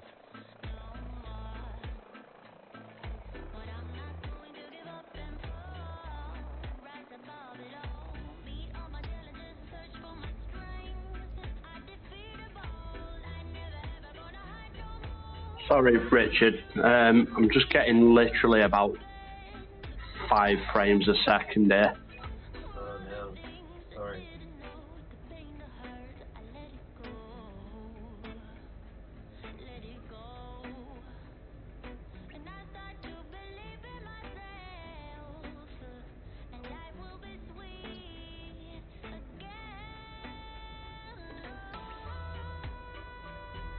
Yeah, it does happen sometimes. Like I say, from time to time it does happen. But generally speaking, unless, you know, there's really high winds that start knocking down power lines and stuff, it's generally okay. I know a number of people that are buying generators just in case with, you know, storms or earthquakes mostly. Yeah, definitely a good idea.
It's so weird with those frame rates, Grantley. Yeah, same here.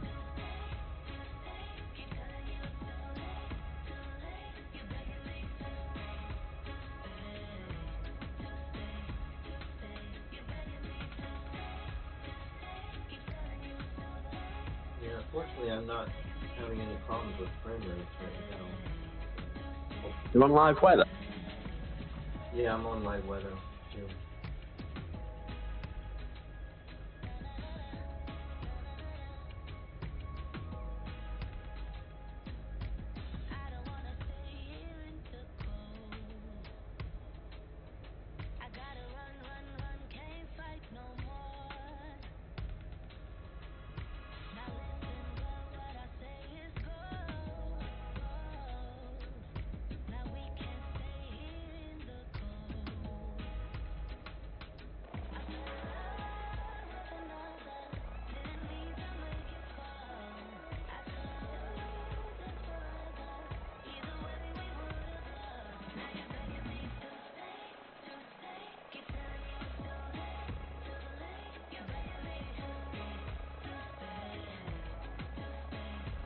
It's going to be an interesting landing if the clouds continue.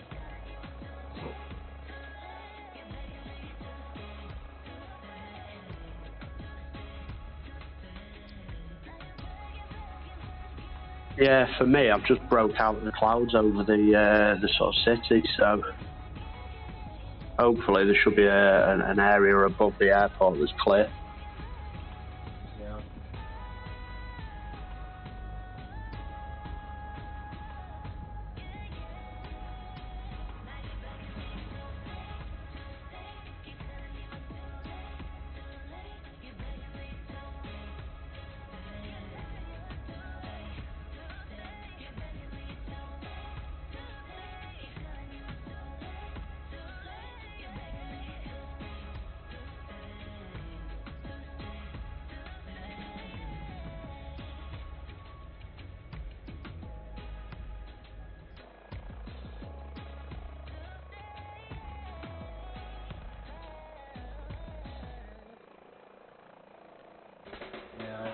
airport now. It's pretty clouded up here.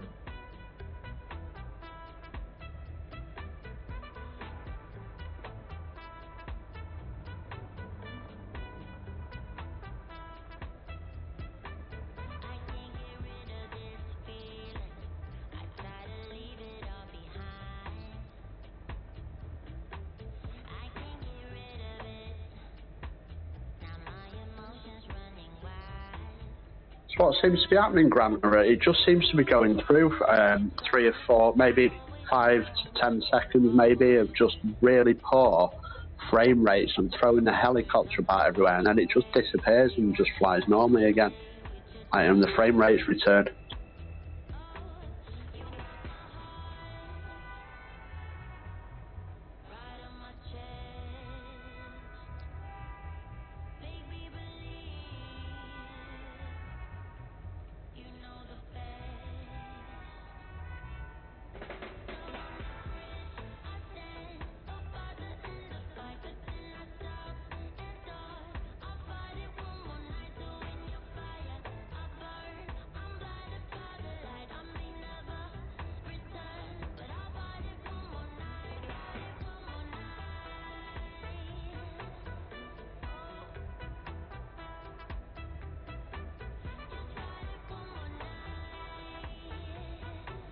Oh, it's getting bad again.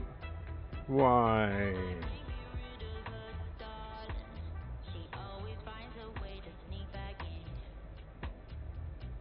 What the heck?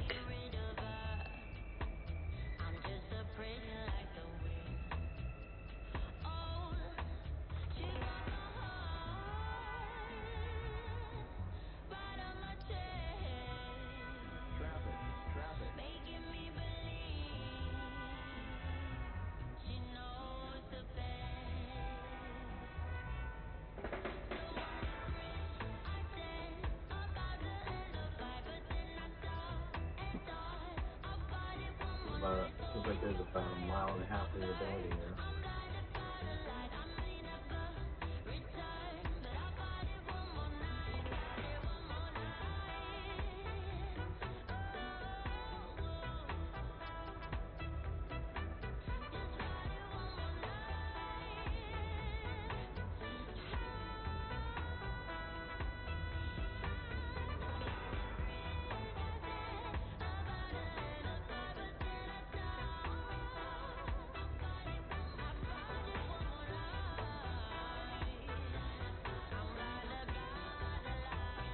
Yeah, it's not even a speed thing. I've slowed right down and it's still doing it maybe every minute, every 2 minutes maybe.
You've done well, Chris.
Man, that was intense. Very good, Chris. Congratulations on your first real 145 flight. Cheers, thank you. Oh, Sada, Yeah. are we still friends? Yes, we are. Like we said, we are pretty versatile. Yeah, absolutely.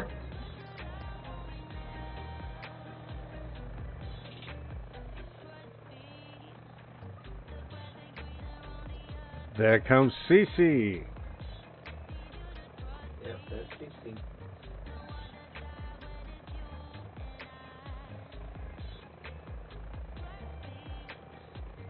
Is it raining or is it snowing? I think it's rain. Every once in a while I see something go past my windscreen, and maybe it's just an artifact of the sim.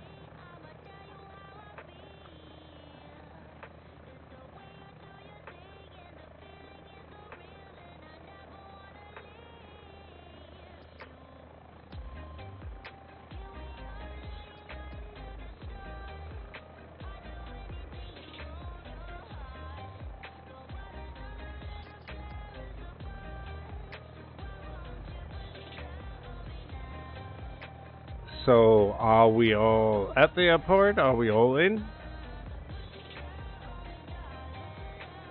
Yeah, I was going to suggest as well. Oh, sorry, someone speaking. Helicopter parts for sale. Yeah, at least we had a chance to play it one time. And it wasn't for me, yeah. No. Wasn't for me, yeah. Oh, he's gone. I was going to say there's somebody I was going to suggest we raid, but he's disappeared offline. I mean, Harry's on, but he's playing GTA. Well, we could raise him. It's only us in the stream anyway, I suppose.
So, are you guys preparing the raid? Yeah, do you want me to do it? Yeah, just let me make moderation, enough moderation, yeah? So guys, we are at the final airport. Thanks for watching the 164th flight of the World Tour with Iceman and the FWA. And we will fly again tomorrow, same time. Out of this airport, you will find the flight on the flight simulation community calendar. So thanks for watching the stream. Thanks for supporting Iceman, even he's out of town. See you tomorrow. God bless and take care. Ready for the raid.